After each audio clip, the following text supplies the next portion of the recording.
الله أكبر الله أكبر ولله الحمد.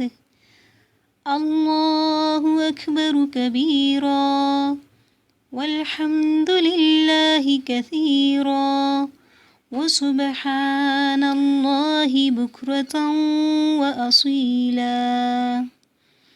الله أكبر الله أكبر الله أكبر ولله الحمد.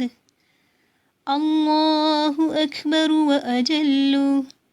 الله أكبر على ما هدانا. الله أكبر الله أكبر الله أكبر كبيرا. اللهم أنت أعلى وأجل من أن تكون لك صاحبة أو يكون لك ولد أو يكون لك شريك في الملك أو يكون لك ولي من الذل وكبره تكبيرا.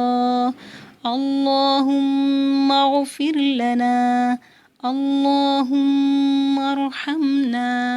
الله أكبر الله أكبر الله أكبر لا إله إلا الله. الله أكبر الله أكبر ولله الحمد. السلام علیکم ورحمۃ اللہ وبرکاتہ۔ لائیو ڈسکشن میں حصہ لینا بہت ہی آسان ہے۔ آپ کو صرف 3 کام کرنے ہیں۔ اپنی اسکرین پر دیکھیے، نیچے موجود آپشنز میں سے ریز ہینڈ کے آپشن پر کلک کریے۔ بلو ہینڈ کا مطلب ہے ہم آپ کی مائک کی ریکویسٹ دیکھ سکتے ہیں۔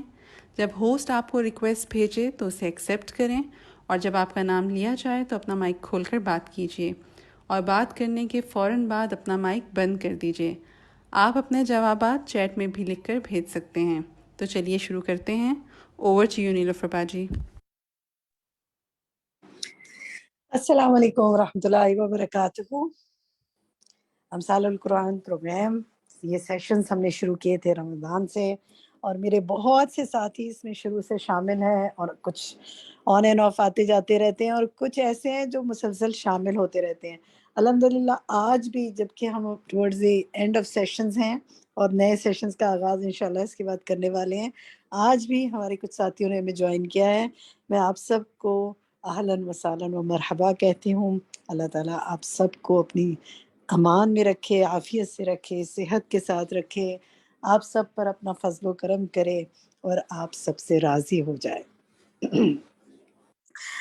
ہر دفعہ کہتی ہوں کہ آج کا لیسن بہت اہم ہے، لیکن یقین مانیے کہ آج کا جب لیسن سن رہی تھی، پریپیئر کر رہے تھے، پریزنٹیشن پہ کام کر رہے تھے، تو میں سوچ رہی تھی کہ کیسے سب اس کو سن لیں، کیونکہ ہم چند لوگ جو یہاں بیٹھے سن رہے ہیں، کچھ سینکڑوں یہاں ہوں گے، اور کچھ فیس بک سے جوائن ان کریں گے، اور چلیں ہزاروں تک بھی تعداد پہنچ جائے گی، لیکن لاکھوں کروڑوں اربوں لوگ جو دنیا بھر میں، ہم کیسے یہ پیغام ان تک پہنچائیں جو اللہ تعالیٰ ہمیں اتنی بہترین گائیڈنس دے رہا ہے قرآن کے ذریعے، قرآن پاک کے ذریعے، نبی صلی اللہ علیہ وسلم کی حدیث کے ذریعے ہم رہنمائی پا رہے ہیں۔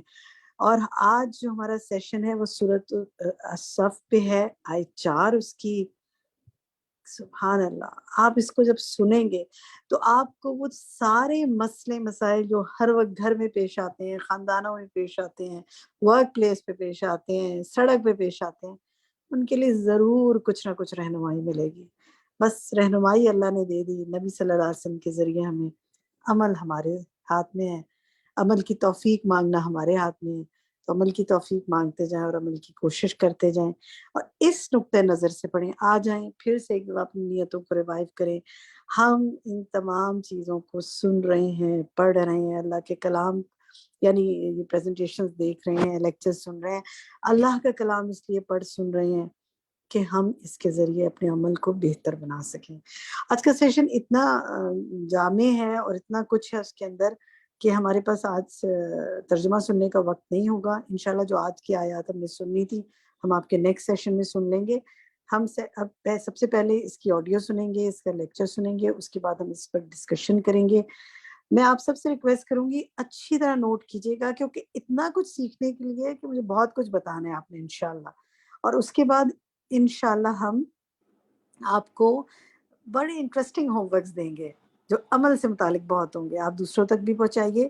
اور میں نے جیسے کہ کل وعدہ کیا تھا کہ میں آپ کو بتاؤں گی کہ ہم نیکسٹ کلاسز آپ کی کتنی رہ گئی ہیں، کب تک ہوں گی، اور اس کے بعد ہم کب سے نیا کورس شروع کر رہے ہیں اور اس کی کیا ڈیوریشن ہوگی، کیا طریقہ کار ہوگا. انشاءاللہ آج وہ سب آپ کو بتایا جائے گا.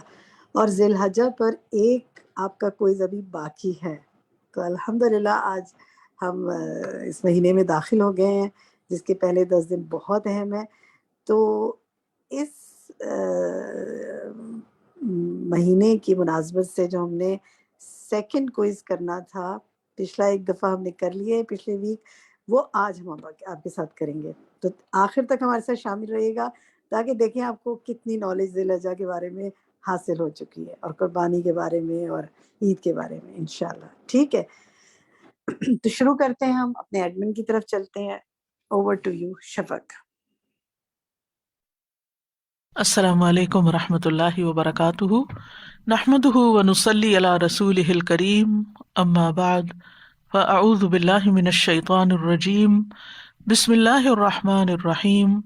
رب اشرح لی صدری ویسر لی امری واحلل عقدۃ من لسانی یفقہوا قولی. لو أنزلنا هذا القرآن على جبل لرأيته خاشعا متصدعا من خشية الله وتلك الأمثال نضربها للناس لعلهم يتفكرون. امثال القرآن پروگرام کے سلسلے میں آج ہم اہل ایمان کے اتحاد کی مثال کے بارے میں پڑھیں گے، جس کا ذکر سورۃ الصف کی آیت نمبر 4 میں ہوا ہے. ارشاد باری تعالیٰ ہے، ان اللہ يحب الذین یقاتلون فی سبیلہ صفا کأنہم بنیان مرصوص. بے شک اللہ ان لوگوں سے محبت کرتا ہے جو اس کے راستے میں صف بنا کر جنگ کرتے ہیں، گویا کہ وہ ایک سیسا پلائی ہوئی عمارت ہوں. یہ مثال سورۃ الصف کی ابتدائی آیات میں بیان ہوئی ہے. اس سورت کے آغاز میں اللہ تعالیٰ فرماتے ہیں، سبح للہ ما فی السماوات وما فی الارض وہو العزیز الحکیم. اللہ کی تسبیح کی ہے ہر اس چیز نے جو آسمانوں اور زمین میں ہے، اور وہ زبردست خوب حکمت والا ہے. اور پھر فرمایا، اے لوگو جو ایمان لائے ہو، تم وہ بات کیوں کہتے ہو جو کرتے نہیں ہو. اللہ کے نزدیک یہ بڑی ناراضگی والی بات ہے کہ تم وہ کہو جو تم کرتے نہیں. اس کے بعد اس آیت کے بارے میں اللہ سبحانہ وتعالیٰ مومنوں کو پسندیدہ عمل کے بارے میں بتاتے ہیں. ان آیات کے شان نزول کے بارے میں حدیث میں آتا ہے، عبداللہ بن سلام کہتے ہیں کہ ہم رسول اللہ صلی اللہ علیہ وسلم کے چند صحابہ آپس میں بیٹھے ہوئے تھے، بیٹھ کے بات چیت کر رہے تھے. ہم نے کہا کہ اگر ہم جان پاتے کہ کون سا عمل اللہ کو زیادہ پسند ہے تو ہم اسی پر عمل کرتے رہتے. یعنی ایک اور جگہ پر آتا ہے کہ موت تک وہی کرتے رہتے، یعنی جو چیز اللہ تعالیٰ کو پسند ہو. تو اللہ سبحانہ وتعالیٰ نے یہ آیات نازل کر دی، فَأَنزَلَ اللَّهُ تَعَالَى سَبَّحَ لِلَّهِ مَا فِي السَّمَاوَاتِ سے آگے تک. اور پھر وہ بات کیوں کہتے ہو جو کرتے نہیں، یعنی اگر تم نے یہ کہا ہے تو پھر اب کرنا بھی ہوگا، کہ مومن کا قول اور فعل ایک جیسا ہوتا ہے. اللہ تعالیٰ کو قول و فعل میں تضاد سخت ناپسند ہے، اسی لیے فرمایا کبر مقتا عند اللہ ان تقولوا ما لا تفعلون، کہ اللہ تعالیٰ کو وہ بات سخت ناپسند ہے. اور مقت کہتے ہیں کسی سے سخت بغض اور عناد رکھنے کو، سخت ناراض ہونے کو، بیزار ہونے کو. یعنی اللہ سبحانہ تعالیٰ کے نزدیک وہ بات بڑی بیزاری والی ہے کہ تم جو کہو اس پر عمل نہ کرو، جو تم کرتے نہیں وہ بس صرف باتیں کرتے رہو. اور اس کے بعد اللہ تعالیٰ نے اس عمل کو بیان کیا جو اللہ تعالیٰ کو بہت پسندیدہ ہے، اور وہ کیا کہ صف بستہ ہو کر اللہ کے راستے میں جد و جہد کی جائے. تو چونکہ پچھلی آیات کا تعلق جہاد سے تھا، اس لیے جہاد ہی کی مثال یہاں پر بیان کی گئی. ارشاد باری تعالیٰ ہے ان اللہ یحب الذین، بے شک اللہ تعالیٰ محبت رکھتا ہے ان لوگوں سے. یحب، علماء کہتے ہیں کہ اللہ تعالیٰ کا بندے سے محبت کرنا، اس سے مراد اللہ کا بندے سے راضی ہو جانا ہے، خوش ہونا ہے، اس کی تکریم کرنا ہے، اللہ تعالیٰ کے ہاں اس کے مقام کا بلند ہونا ہے. اور اس سے یہ بھی پتہ چلتا ہے کہ اللہ سبحانہ وتعالیٰ واقعی محبت بھی کرتا ہے، بندوں سے راضی بھی ہوتا ہے. یعنی ایسے خوش قسمت لوگ اس پلانٹ میں ہیں جن سے اللہ تعالیٰ محبت کرتا ہے اور جن کے عمل سے وہ راضی اور خوش ہو جاتا ہے. مسلمانوں میں سے بعض گروہوں کا یہ عقیدہ ہے کہ نہیں، اللہ تعالیٰ محبت نہیں کرتا اور محبت کرنا ایک کمزوری کی علامت ہوتی ہے، لہٰذا ہم اللہ تعالیٰ کی طرف اس کو منسوب نہیں کر سکتے. لیکن جب ایک بات صریح نص سے ثابت ہو جاتی ہے تو پھر اس کا انکار بھی نہیں کر سکتے، اس صفت کو جھٹلا بھی نہیں سکتے. اللہ سبحانہ وتعالیٰ کی صفت ہے ودود، کہ وہ بہت زیادہ محبت کرنے والا ہے. تو محبت کرنا کمزوری نہیں ہوتی، محبت کرنا ایک خوبصورت جذبہ ہوتا ہے. اور پھر یہ ہے کہ بندوں کی محبت اور اللہ تعالیٰ کی محبت میں تو بہت بڑا فرق ہے، کیونکہ لیسا کمثلہ شیء، اس جیسی تو کوئی چیز ہے ہی نہیں، اس کی صفات جیسی صفت کسی انسان کے اندر پائی ہی نہیں جاتی.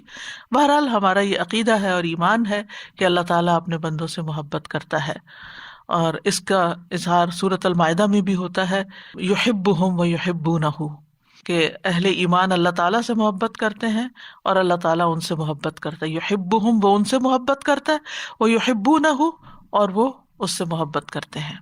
اور آئندہ بھی ایسا ہوتا رہے گا. یعنی یہ صرف صحابہ کرام کے بارے میں یا فرسٹ جنریشن کے بارے میں بات نہیں ہے، یہ سب کے لیے ہے. اور حقیقت یہ ہے، حدیث سے ہمیں پتہ چلتا ہے کہ اللہ تعالیٰ جس بندے سے محبت کرتا ہے پھر اللہ تعالیٰ مخلوق کے دل میں اس کی محبت ڈال دیتا ہے. رسول اللہ صلی اللہ علیہ وسلم نے فرمایا جب اللہ تعالیٰ کسی بندے سے محبت کرتے ہیں تو جبریل علیہ السلام کو بلاتے ہیں. اگرچہ یہ حدیث بہت دفعہ آپ نے سنی ہوگی، لیکن مجھے اس حدیث کو پڑھنا اور اس کو بیان کرنا بہت ہی اچھا لگتا ہے. یعنی مجھے اس حدیث سے ہی محبت ہے. تو جب اللہ تعالیٰ کسی بندے سے محبت کرتے ہیں تو جبریل علیہ السلام کو بلاتے ہیں اور ان سے فرماتے ہیں بے شک میں اپنے فلاں بندے سے محبت کرتا ہوں، تم بھی اس سے محبت کرو. تو جبریل علیہ السلام حاملین عرش میں اس کا چرچا کر دیتے ہیں. آسمان والے حاملین عرش کی ملی جلی آوازوں کا شور سنتے ہیں تو ساتویں آسمان والے بھی اس شخص سے محبت کرنے لگتے ہیں. یعنی پہلے جبریل، پھر حاملین عرش، پھر ساتویں آسمان والے، پھر ہر آسمان والے. یعنی محبت آہستہ آہستہ ہر آسمان پہ اتار دی جاتی ہے، یہاں تک کہ اس کی مقبولیت آسمانی دنیا تک آ جاتی ہے. پھر اس کا ذکر زمین پر اتر آتا ہے، پھر زمین والے اس سے محبت کرتے ہیں. اب ہو سکتا ہے کہ آپ کہیں کہ کوئی شخص ایسا نہیں کہ جس سے سبھی محبت کرتے ہوں، تو اس زمین والوں سے مراد پھر کیا ہے؟ زمین کے اندر جو مخلوقات رہتی ہیں وہ، اور انسانوں میں سے وہ جو اللہ سے محبت کرتے ہیں پھر وہ اللہ والوں سے بھی محبت کرتے ہیں. کیونکہ پیغمبروں کی بھی شدید مخالفت ہوئی، جبکہ پیغمبر اللہ تعالیٰ کے محبوب بندے ہوتے ہیں. تو مراد اس سے یہ ہے کہ اہل ایمان جو اللہ سے محبت رکھتے ہیں، کیونکہ اللہ سے محبت کرنا ایمان کا تقاضا ہے. والذین آمنوا اشد حبا للہ، اور جو شخص اللہ سے محبت کرتا ہے تو پھر یہ نہیں ہو سکتا کہ اللہ تعالیٰ اس سے محبت نہ کرتا ہو. اور جو اللہ سے محبت کرتا ہے پھر وہ ایسے کام بھی کرے گا کہ جن سے اللہ تعالیٰ محبت کرتا ہے. کیونکہ جو محبت کرتا ہے اس کا دل چاہتا ہے کہ اس سے بھی محبت کی جائے. یعنی جس سے ہم محبت کرتے ہیں ہم اس سے جواباً محبت ہی چاہتے ہیں. تو پھر کون ایسا ہوگا جو اللہ تعالیٰ سے محبت کرے اور پھر جواباً یہ نہ چاہے کہ اللہ تعالیٰ بھی اس سے محبت کرے؟ تو پھر وہ ان کاموں میں لگ جاتا ہے جن سے اللہ تعالیٰ محبت کرتا ہے. تو یہاں پر وہ کام بتایا گیا کہ جو کاموں میں سے بہت ہی افضل کام ہے اور جس کی وجہ سے اللہ تعالیٰ اپنے بندوں سے محبت کرتا ہے، اور وہ ہے اللہ کے راستے میں قتال. یقاتلون فی سبیلہ، فی سبیلہ یعنی اس کی خاطر اور اس کی اطاعت میں. اور قتال جو ہے یہ جہاد فی سبیل اللہ کی ایک قسم ہے اور جہاد کی چوٹی ہے. جیسا کہ آپ جانتے ہیں کہ جہاد کی مختلف اقسام ہیں، کلام کے ساتھ جہاد، مال کے ساتھ جہاد، خواہش نفس کے خلاف جہاد، شیطان کے ساتھ جہاد. دنیاوی لذتوں، شہوات اور شبہات کے خلاف جہاد. لیکن یہاں اس آیت میں جس جہاد کا ذکر کیا گیا وہ قتال ہے جو میدان جنگ میں ہوتا ہے یا باقاعدہ ایک لڑائی کی شکل میں ہوتا ہے، اور جو اس کا مقصد ہے کرنے والے کا وہ صرف اللہ کی رضا ہے. نہ مال غنیمت، نہ کشور کشائی، نہ دنیا کمانا ہے اس جہاد کا مقصد، اور نہ ہی اپنے جھنڈے لہرانا ہے، بلکہ اللہ کے دین کی گواہی دینا اور اللہ کی راہ میں جان دینا ہے. تو اللہ سبحانہ وتعالیٰ سے جو محبت کرتا ہے پھر وہ اللہ سبحانہ وتعالیٰ کے راستے میں اپنی قیمتی چیزیں پیش کرتا ہے. لن تنالوا البر حتی تنفقوا مما تحبون، یعنی بندہ پھر اللہ کی محبت میں اپنی محبوب چیزوں کو قربان کر سکتا ہے، اپنی نیند قربان کر سکتا ہے، اپنی اولاد کو، اپنے گھر بار کو، اپنے وطن کو، اپنے آرام کو، سکون کو، صحت کو، ہر چیز کو. یعنی کوئی بھی چیز پھر اس کو اللہ سبحانہ وتعالیٰ سے زیادہ پیاری نہیں ہوتی، حتیٰ کہ اس کو اپنی جان بھی نہیں پیاری ہوتی اللہ سے بڑھ کر، اور وہ جان دینے سے بھی نہیں کتراتا. جان دی ہوئی اسی کی تھی، حق تو یہ کہ حق ادا نہ ہوا. تو ابن قیم کہتے ہیں کہ بندہ اس وقت تک ان لوگوں کے مرتبے تک نہیں پہنچ سکتا جن سے اللہ محبت کرتا ہے جب تک وہ تلوار سے جہاد سے پہلے کچھ چیزوں سے جہاد نہ کر لے. یعنی صرف یہ نہیں کہ انسان ایک ہی جمپ میں آخری درجے تک پہنچ جائے، بلکہ اس سے پہلے جو چیزیں ہیں ان کو بھی کرنا ضروری ہے. اللہ تعالیٰ کا فرمان ہے وَالَّذِينَ جَاهَدُوا فِينَا لَنَهْدِيَنَّهُمْ سُبُلَنَا وَإِنَّ اللَّهَ لَمَعَ الْمُحْسِنِينَ.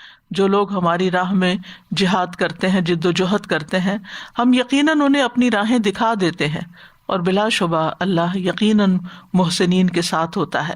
آج فقہ القلوب کے آتھر سے میری بات ہو رہی تھی. ایکچولی میرے واٹس ایپ کے اوپر آٹو رپلائی جا رہا ہے تو وہ پریشان ہوئے، اور ان کے میسیجز آتے رہتے ہیں، جو نئی کتابیں آتی ہیں یا نئے ان کے لیکچرز آتے ہیں تو وہ انٹیمیشن دیتے رہتے ہیں. تو انہوں نے کہا کہ نہ میں انگریزی سمجھتا ہوں نہ میں اردو سمجھتا ہوں، تو آپ مجھ سے کیا چاہتی ہیں مجھے بتائیں. تو پھر خیر اتنی میں عربی میں کمیونیکیٹ کر لیتی ہوں. تو میں نے ان کو بتایا کہ یہ کچھ وجوہات کی بنا پر مجھے یہ میسج رکھنا پڑا ہے، تو اس میں آپ پریشان نہیں ہوں. پھر انہوں نے پوچھا کہ آپ کا کیا حال ہے اور کیا کام ہو رہا ہے، تو فقہ القلوب کے بارے میں بھی بات ہوئی. تو اس پہ انہوں نے ایک دو جملے بڑے اچھے بتائے. علم والے کی چند لمحوں کی صحبت بھی جو ہوتی ہے وہ جیسے موتی جھڑ رہے ہوتے ہیں، اور جو ہیروں کی تلاش میں انسان اور یک کوئی ایسی جگہ نظر آ جائے جہاں سے مل رہے ہوں. تو انہوں نے دو باتیں بڑی اہم کہیں، ان میں سے ایک بات تو میں نے شیئر بھی کی تھی آج گروپ میں. کورونا کی میں نے تھوڑی سی ذکر کیا. تو کہتے ہیں کہ علماء کہتے ہیں کہ جب تیز آندیاں آتی ہیں تو وہ بادلوں کو جمع بھی کر دیتی ہیں، اور پھر اس سے بارش برستی ہے، اور متفرق گروہ جو ہوتے ہیں وہ اکٹھے ہو جاتے ہیں. یعنی عسیٰ ان تکرہوا شیئا ویجعل اللہ فیہ خیرا کثیرا، کہ ایک چیز جس کو برا سمجھتے ہیں اس کے کئی اور فائدے بھی ہوتے ہیں. تو ہمیشہ پازیٹیو رہنا چاہیے، فائدوں پہ ہی نظر رکھنی چاہیے. دوسری بڑی اہم بات انہوں نے کہی، اور وہ یہی تھی کہ انسان کتابوں سے، انفارمیشن کے مختلف ذرائع سے علم حاصل کر سکتا ہے جس کو درایت کہتے ہیں، لیکن ہدایت صرف اس وقت ملتی ہے جب انسان والذین جاہدوا فینا محنت کرتا ہے، اٹموسٹ اسٹرگل کرتا ہے، کوشش کرتا ہے. لنہدینہم سبلنا، تو اس وقت ہدایت ملتی ہے. یعنی یہ ایک بہت بڑا جہاد ہوتا ہے، یہ بہت بڑی جد و جہد اور اٹموسٹ اسٹرگل ہوتی ہے کہ جس کی وجہ سے انسان کو صحیح رستہ ملتا ہے.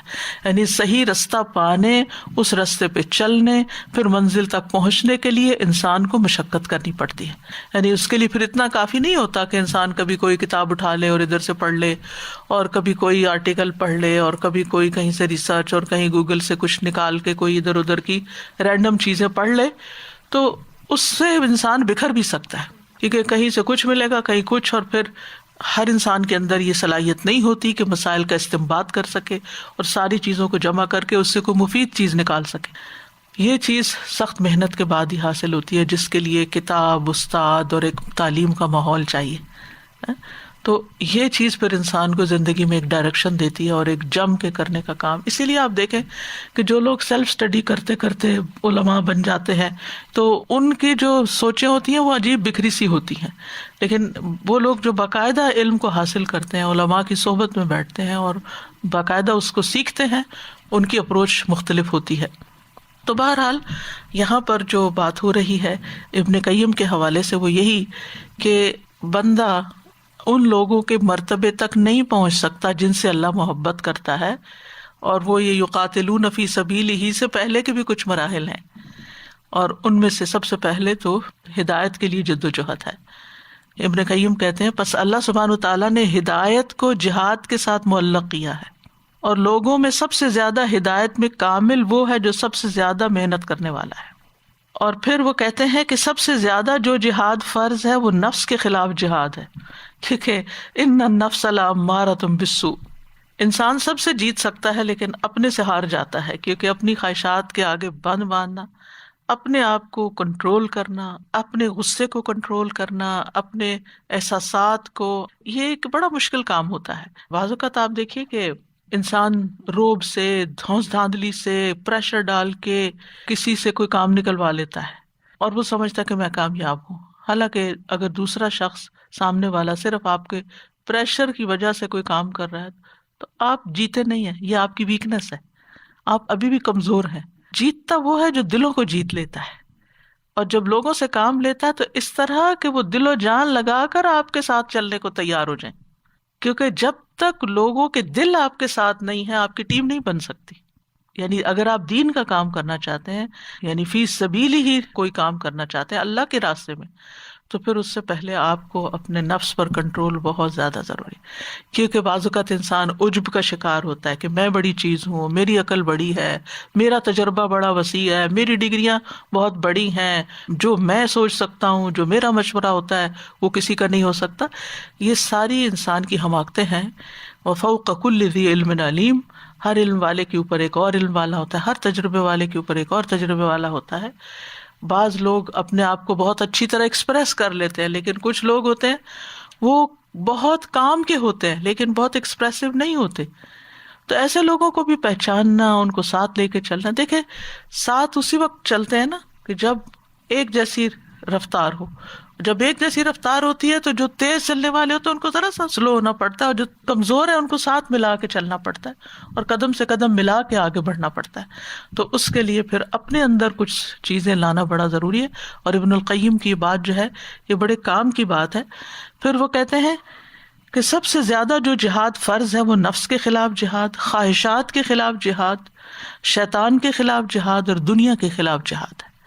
پس جو بھی اللہ کے لیے ان چار چیزوں سے جہاد کرے گا اللہ تعالیٰ اس کو اپنی پسند کے راستوں کی طرف ہدایت دے گا جو اسے جنت تک پہنچا دے گا، اور جو جہاد کو ترک کر دے گا وہ اسی قدر ہدایت سے محروم ہوگا۔ جو اس محنت کو ترک کرے گا، یعنی یہ ساری جو اپنے ساتھ اور شیطان اور ان سب کے ساتھ اسٹرگل ہے، اتنا ہی ہدایت سے دور ہو جائے گا، محروم ہو جائے گا۔ جنید بغدادی کہتے ہیں جو لوگ ہماری خاطر اپنی خواہشات سے جہاد کرتے ہیں اور توبہ کرتے ہیں ہم انہیں اخلاص کے راستوں کی طرف رہنمائی کرتے ہیں، اور کوئی شخص، کیونکہ یہ فی سبیلی کی بات آ رہی ہے نا، اور کوئی شخص اس وقت تک ظاہری دشمن سے جہاد پر قادر نہیں ہو سکتا جب تک وہ اس باطنی دشمن کے خلاف جہاد نہ کرے، تو جس کو اس دشمن پر مدد مل گئی اسے ظاہری دشمن پر بھی مدد حاصل ہو جائے گی، اور جسے اس دشمن نے مغلوب کر دیا اسے ظاہری دشمن بھی مغلوب کر دے گا۔ یعنی جو اپنے اندر کے نفس کے دشمن کو مغلوب نہیں کر سکا، کنٹرول نہیں کر سکا، اور جو شیطان کے مقابلے میں ہار گیا، وہ پھر چاہے تلوار اٹھا کے جنگ کر رہا ہے یا کہیں جا رہا ہے، وہ ٹیم کے ساتھ نہیں چل سکتا، وہ ساتھ نہیں مل سکتا، اور پھر کامیابی کا راستہ وہاں نہیں ملا کرتا۔ اور اللہ کے راستے میں نکلنا جو ہے بہرحال اللہ سبحانہ تعالیٰ کو بہت پسند ہے۔ ابو سعید خدری کہتے ہیں نبی صلی اللہ علیہ وسلم کے پاس ایک شخص آیا اور اس نے سوال کیا کہ لوگوں میں سے افضل کون ہے؟ آپ نے فرمایا وہ شخص جو اپنے مال اور اپنے نفس کے ساتھ اللہ کے راستے میں جہاد کرے، یعنی مال اور نفس دونوں کے ساتھ۔ مسند احمد کی روایت میں آتا ہے مجاہد وہ ہوتا ہے جو اللہ کی اطاعت کے معاملے میں اپنے نفس سے جہاد کرے، چاہے نماز پڑھنے کا معاملہ ہے، چاہے روزہ رکھنے کا معاملہ ہے، چاہے قتال کا معاملہ، چاہے کوئی بھی ہے، یعنی سب سے پہلے تو اپنے اندر کے سرکش گھوڑے کو کنٹرول کرے۔ نبی صلی اللہ علیہ وسلم سے دریافت کیا گیا کہ مومنوں میں سے کون ایمان والا ہے؟ آپ نے فرمایا جو شخص اللہ کی راہ میں اپنی جان اور اپنے مال سے جہاد کرتا ہے۔ یہاں پر آپ دیکھیے کہ اوپر میں لوگوں میں سے افضل اور یہاں مومنوں میں سے کامل ایمان والا، یعنی ایمان کا کمال ہے یہ۔ اور جنت میں بلند درجات کس کے لیے ہیں؟ رسول اللہ صلی اللہ علیہ وسلم نے فرمایا بے شک جنت میں 100 درجے ہیں جو اللہ نے اپنے راستے میں جہاد کرنے والوں کے لیے تیار کر رکھے ہیں، اور ان 2 درجوں میں اتنا فاصلہ ہے جتنا آسمان اور زمین کے درمیان ہے، اتنے بلند مرتبے ہیں، کیونکہ یہ سب سے مشکل کام ہے۔ اپنے نفس کی قربانی بھی مشکل ہے اور اپنی جان دینا بھی بڑا مشکل کام ہے، یعنی موت جو ہے وہ ایک خوفناک تصور ہے، لیکن جب انسان اللہ کے راستے میں جان دیتا تو وہی تصور ایک خوشگوار تصور ہو جاتا ہے، اور اسی لیے اللہ تعالیٰ ایسے لوگوں کو مردہ نہیں کہتا، ان لوگوں کو جو اللہ کے راستے میں مارے جائیں ان کو مردہ نہ کہو بلکہ وہ زندہ ہیں۔ پھر فرمایا کہ کس طرح قتال کرتے ہیں، صفاً، صف بنا کر۔ صف صاد فا فا سے ہے، اس کا مطلب ہوتا ہے کسی چیز کو خط مستوی پر کھڑا کرنا، جیسے انسانوں کو ایک صف میں کھڑا کر کے ایک لائن میں کھڑا کرنا، یا ایک لائن میں درخت لگانا، یا کسی بھی چیز کو ایک لائن میں کر دینا، یعنی لائن اپ کر دینا، یوں کر دیں۔ اور صف ہموار میدان کو کہتے ہیں، گویا وہ ایک صف کی طرح ہے، جیسے صف ہموار ہوتی ہے تو ہموار میدان صف کہلاتا ہے، جیسے سورۃ طٰہٰ میں آتا ہے نا فَيَذَرُهَا قَاعًا، قاع کہتے ہیں میدان کو، صفا ہموار میدان، لا تَرَىٰ فِيهَا عِوَجًا وَلَا أَمْتًا، جس میں نہ کوئی ٹیڑھا پن عوج ولا امتا، اور نہ کوئی ٹیلا، کچھ بھی نہیں، اسٹریٹ بالکل اسموتھ۔ اور صفوف وہ اونٹنی جو زیادہ دودھ دینے کی وجہ سے 2 یا 3 برتن بھر دے، یا وہ جو دودھ دونے کے وقت اپنی ٹانگوں کو ایک قطار میں کھڑا کر دے، اسٹریٹ کر دے۔ اور صفصاف بید کے درخت کو کہتے ہیں۔ بید آپ نے کبھی دیکھی کہ کین جو ہوتی ہے تو آپ دیکھیے کہ وہ کس طرح اسٹریٹ ہوتے ہیں، تو یہ صفصاف کہلاتی ہے۔ تو یہاں پر کیا ہے، صفن، صف بناتے ہیں، اور جیسا کہ نماز کی صف ہوتی ہے۔ صف بنانے کا مقصد کیا ہے کہ ڈسپلن رہے انتظامی امور کے حساب سے۔ دوسرا یہ کہ ہر کوئی اپنی جگہ پر ہو جہاں وہ فٹ آتا ہے، یعنی ہر ایک کی اپنی ذمہ داری اور وہ اپنی ذمہ داری پوری کر رہا ہو۔ یعنی اس کا یہ مطلب نہیں کہ جب کوئی کام اللہ کے راستے میں کیا جائے تو صرف لائن بنانا ہی سیکھے آپ، وہ تو پہلی چیز ہے، یعنی ڈسپلن تو پہلی چیز ہے۔ تو مطلب یہ ہے کہ ہر چیز اپنی اپنی جگہ پر ہو، ہر ایک کی ذمہ داری وہی ہو جو اس کے نبھانے کے لائق ہے، اور جس کو جو ذمہ داری دی جائے وہ اس پہ گڑ جائے، اس پہ جم جائے، اور اگر وہ اس پہ جمے گا نہیں، جیسے جنگ احد میں ہوا، تو پھر نتیجہ سب جانتے ہیں۔ تو صف کا لفظ بیسیکلی منظم ہونے یعنی آرگنائزڈ ہونے سے کنایا ہے۔ نمازیوں کی صف کے لیے بھی آتا ہے، فرشتوں کی بھی صف ہے، وَإِنَّا لَنَحْنُ الصَّافُونَ، اور میدان جنگ میں جو لشکر حاضر ہوتا ہے اس کے لیے بھی صف کا لفظ آتا ہے۔ اور آپ نے دیکھا ہوگا کہ جو مختلف فوجیوں کی پریڈز وغیرہ ہوتی ہیں اس میں صف بندی اور ڈسپلن کس طرح اس کا مظاہرہ کیا جاتا ہے۔ اگر آپ دیکھیں تو پریڈ کا کیا مقصد ہے، لیفٹ رائٹ کرتے رہے اور پاؤں اٹھاتے رکھتے رہے، لیکن وہ پوری ایک تربیت ہوتی ہے ڈسپلن قائم کرنے کی۔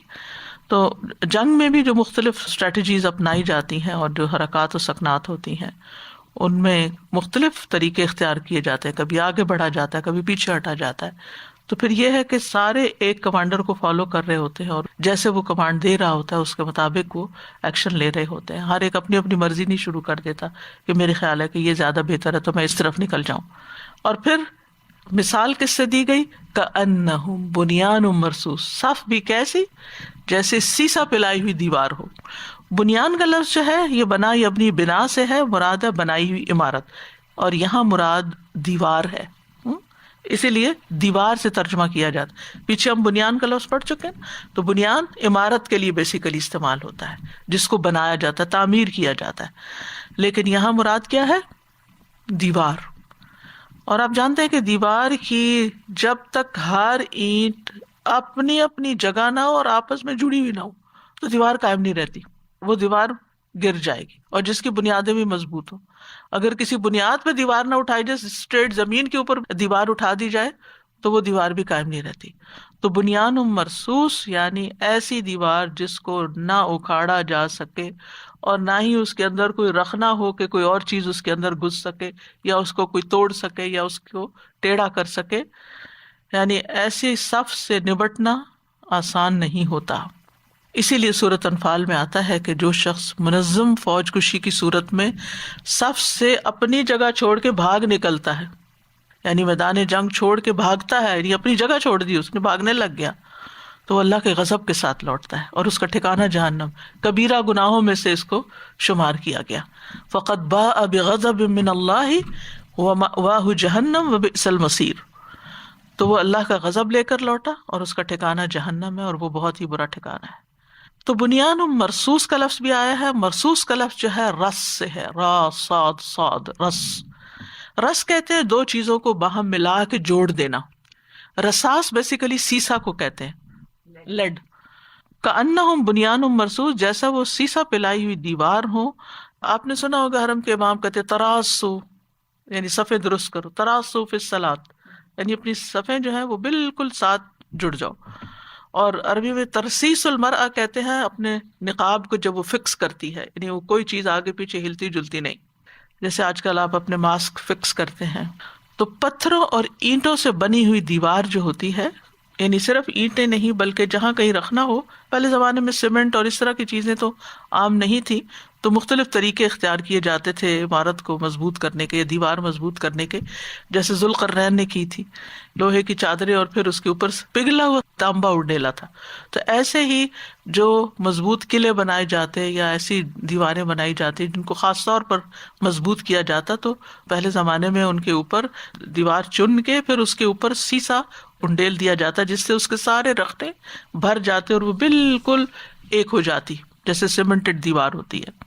ابن عباس کہتے ہیں کہ پتھر کو پتھر پہ رکھا جاتا ہے، پھر ان کو چھوٹے پتھروں کے ساتھ مضبوط کیا جاتا ہے۔ آپ نے بھی دیکھا ہوگا کہ یہ اینٹیں بنانے کا رواج تو اب آیا نا، پہلے تو پتھروں پہ پتھر رکھے جاتے تھے، لیکن پتھر سارے برابر کے نہیں کٹتے تھے عام طور پر، تو جب ان کے درمیان کو رکھنا آتا تو چھوٹے پتھر سے ان رخنوں کو پر کر دیا جاتا اور اس طرح وہ دیواریں خوب مضبوط ہو جاتی۔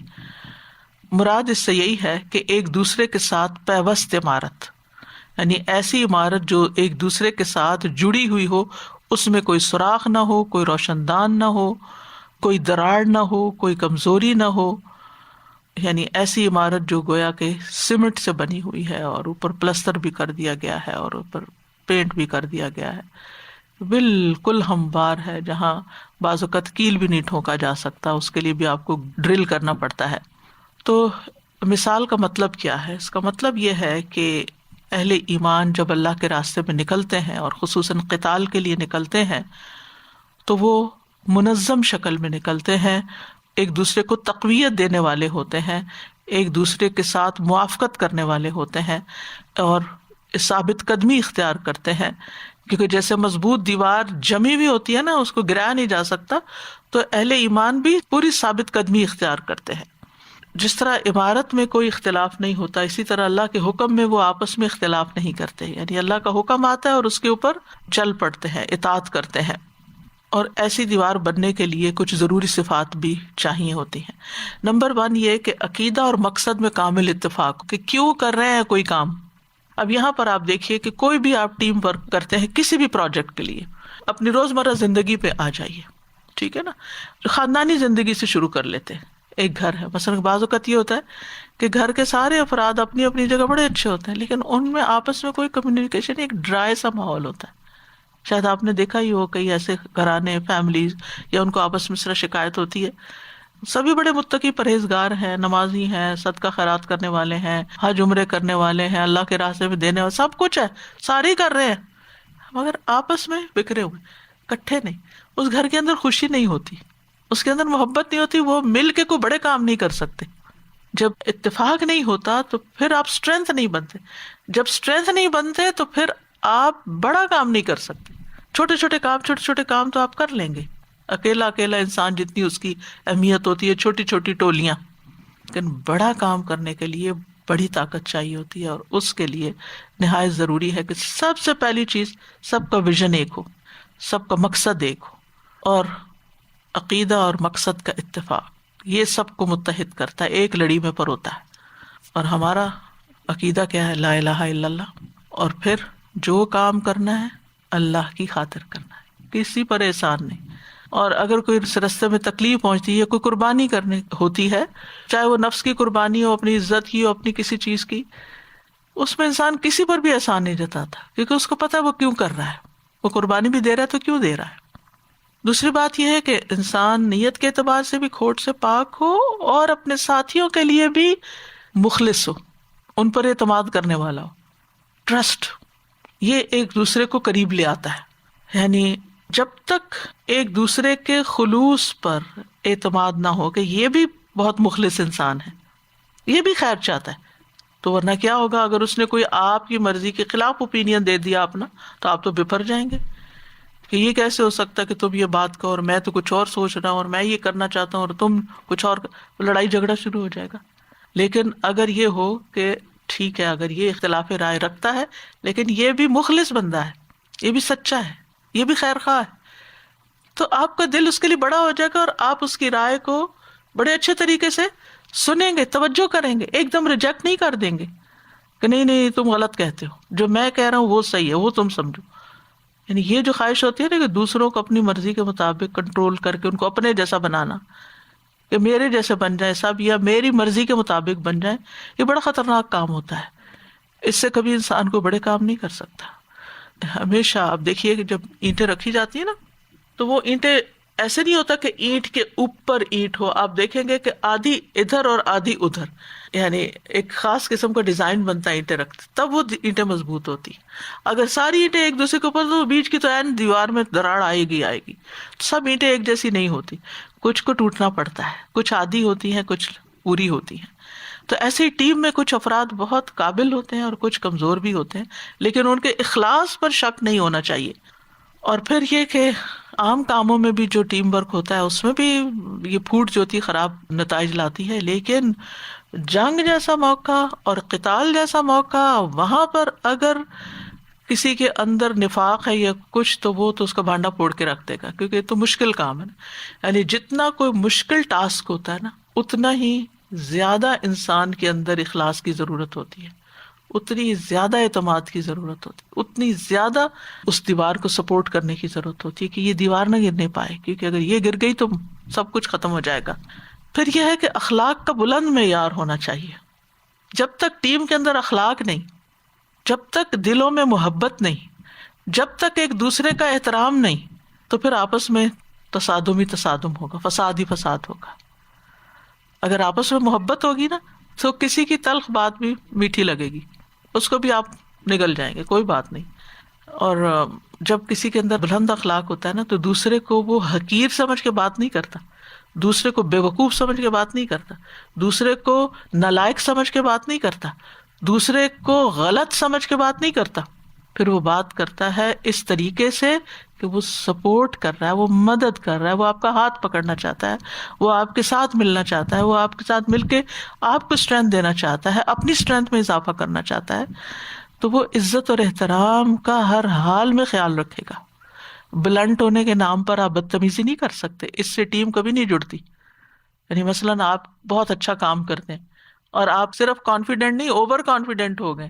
کانفیڈینس تو اچھی بات ہے کہ اچھا ہو کام کے اندر، جو کر رہے ہیں آپ کو پورا یقین ہو کہ آپ ٹھیک کر رہے ہیں، لیکن اگر آپ اوور کانفیڈنٹ ہو جاتے ہیں، ضرورت سے زیادہ کانفیڈینس دکھانے لگتے ہیں اور دوسروں کو ذلیل کرنا شروع کر دیتے ہیں، تو آپ سمجھیں کہ آپ اپنے مقصد میں ناکام ہو گئے، آپ کا مقصد پورا نہیں ہوگا، کیونکہ جب دلوں میں دراڑیں آ جاتی ہیں تو بڑے مقاصد پیچھے رہ جاتے ہیں۔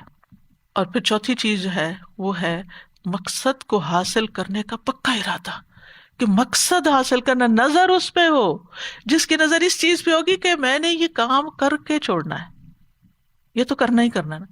اب وہ راستے میں اس کو ہچکولنے آئے، اس کو تیر لگے، اس کا خون بہے، اس کا مال جائے، اس کی عزت مجروح ہو، کچھ ہو، وہ پرواہ ہی نہیں کرتا کہ کیا جا رہا ہے میرا۔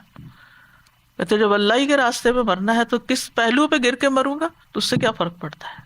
جب اللہ کے راستے میں سب کچھ اپنا قربان کر رہے ہیں اپنے مقصد کو پانے کے لیے، تو پھر یہ تو باتیں بہت چھوٹی اور بہت ہی حقیر ہوتی ہیں کہ اس نے مجھے یہ کہہ دیا، اور پھر وہ کسی میٹنگ سے نکل کے پھر آپس میں غیبتیں شروع کر دی، پھر اس کے بعد یہ کہ وہی بات بار بار سوچے جا رہی، اس بندے نے مجھے یہ کیوں کہہ دیا تھا، سارا دن وہی پریشانی سر پہ مسلط رکھ کے اپنی ساری صلاحیت کو گنوانے والی بات ہوتی ہے۔ تو جس کی نظر اس پہ ہوتی ہے نا کہ میں نے کام نکلوانا ہے، میں نے یہ کام ٹھیک کرنا ہے۔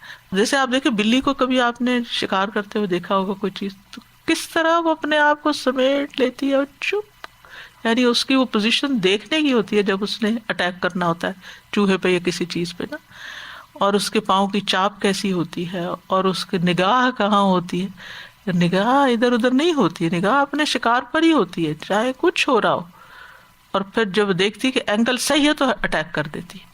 اور وہ اپنے مقصد میں کامیاب ہو جاتی ہے. ورنہ آپ دیکھیں جنگلی جانور شکار کیسے کر سکے ہیں اگر وہ ادھر ادھر دیکھتے رہے کون آیا پیچھے کون ہے ادھر کیا وہ کیا کر رہا ہے وہ کیا کر رہا ہے میں کروں کہ نہ کروں ہائے کوئی مجھے نہ اٹیک کر دے. ایسی چیزوں سے پھر کام نہیں بنتا.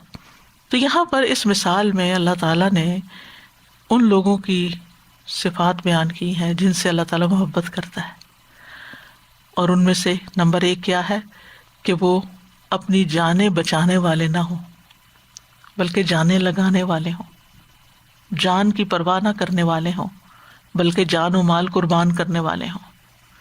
اور جو جان مال قربان کر سکتا ہے نا وہی اللہ کے راستے میں نکل کے کامیاب ہو سکتا ہے. دوسرا یہ کہ فی سبیل ہی کام کرنے والے, صرف اللہ کی خاطر کام کرنے والے, جان بھی دے تو کسی پہ احسان نہ ہو, مال بھی دے تو کسی پہ احسان نہ ہو, مجھے صرف اللہ کی رضا اللہ کی محبت چاہیے. جس کو تھوڑا سا مال لگا کے اللہ کی محبت مل جائے, عرش الہی کے مالک رب العرش العظیم کی محبت مل جائے, خالق کی محبت مل جائے, اس سے بڑی کیا چیز ہو سکتی. ہاں لوگوں کی توجہ حاصل کرنے کے لیے ہم قربانیاں کرتے ہیں, وائے کیا ملتا ہے ہمیں لوگوں کی نگاہ میں بڑا بننے کے لیے کہ اس کی محبت مل جائے, وہ مجھے چاہنے لگے, یہاں سے مجھے کچھ فائدہ حاصل ہو جائے. نہیں, کچھ بھی نہیں ملتا. انسان آج محبت کریں گے نا, کل آپ ان کی مرضی کے خلاف کوئی کام کر دیں گے تو وہ ان کی نظروں سے گر جائیں گے, پھر کیا فائدہ ہوا.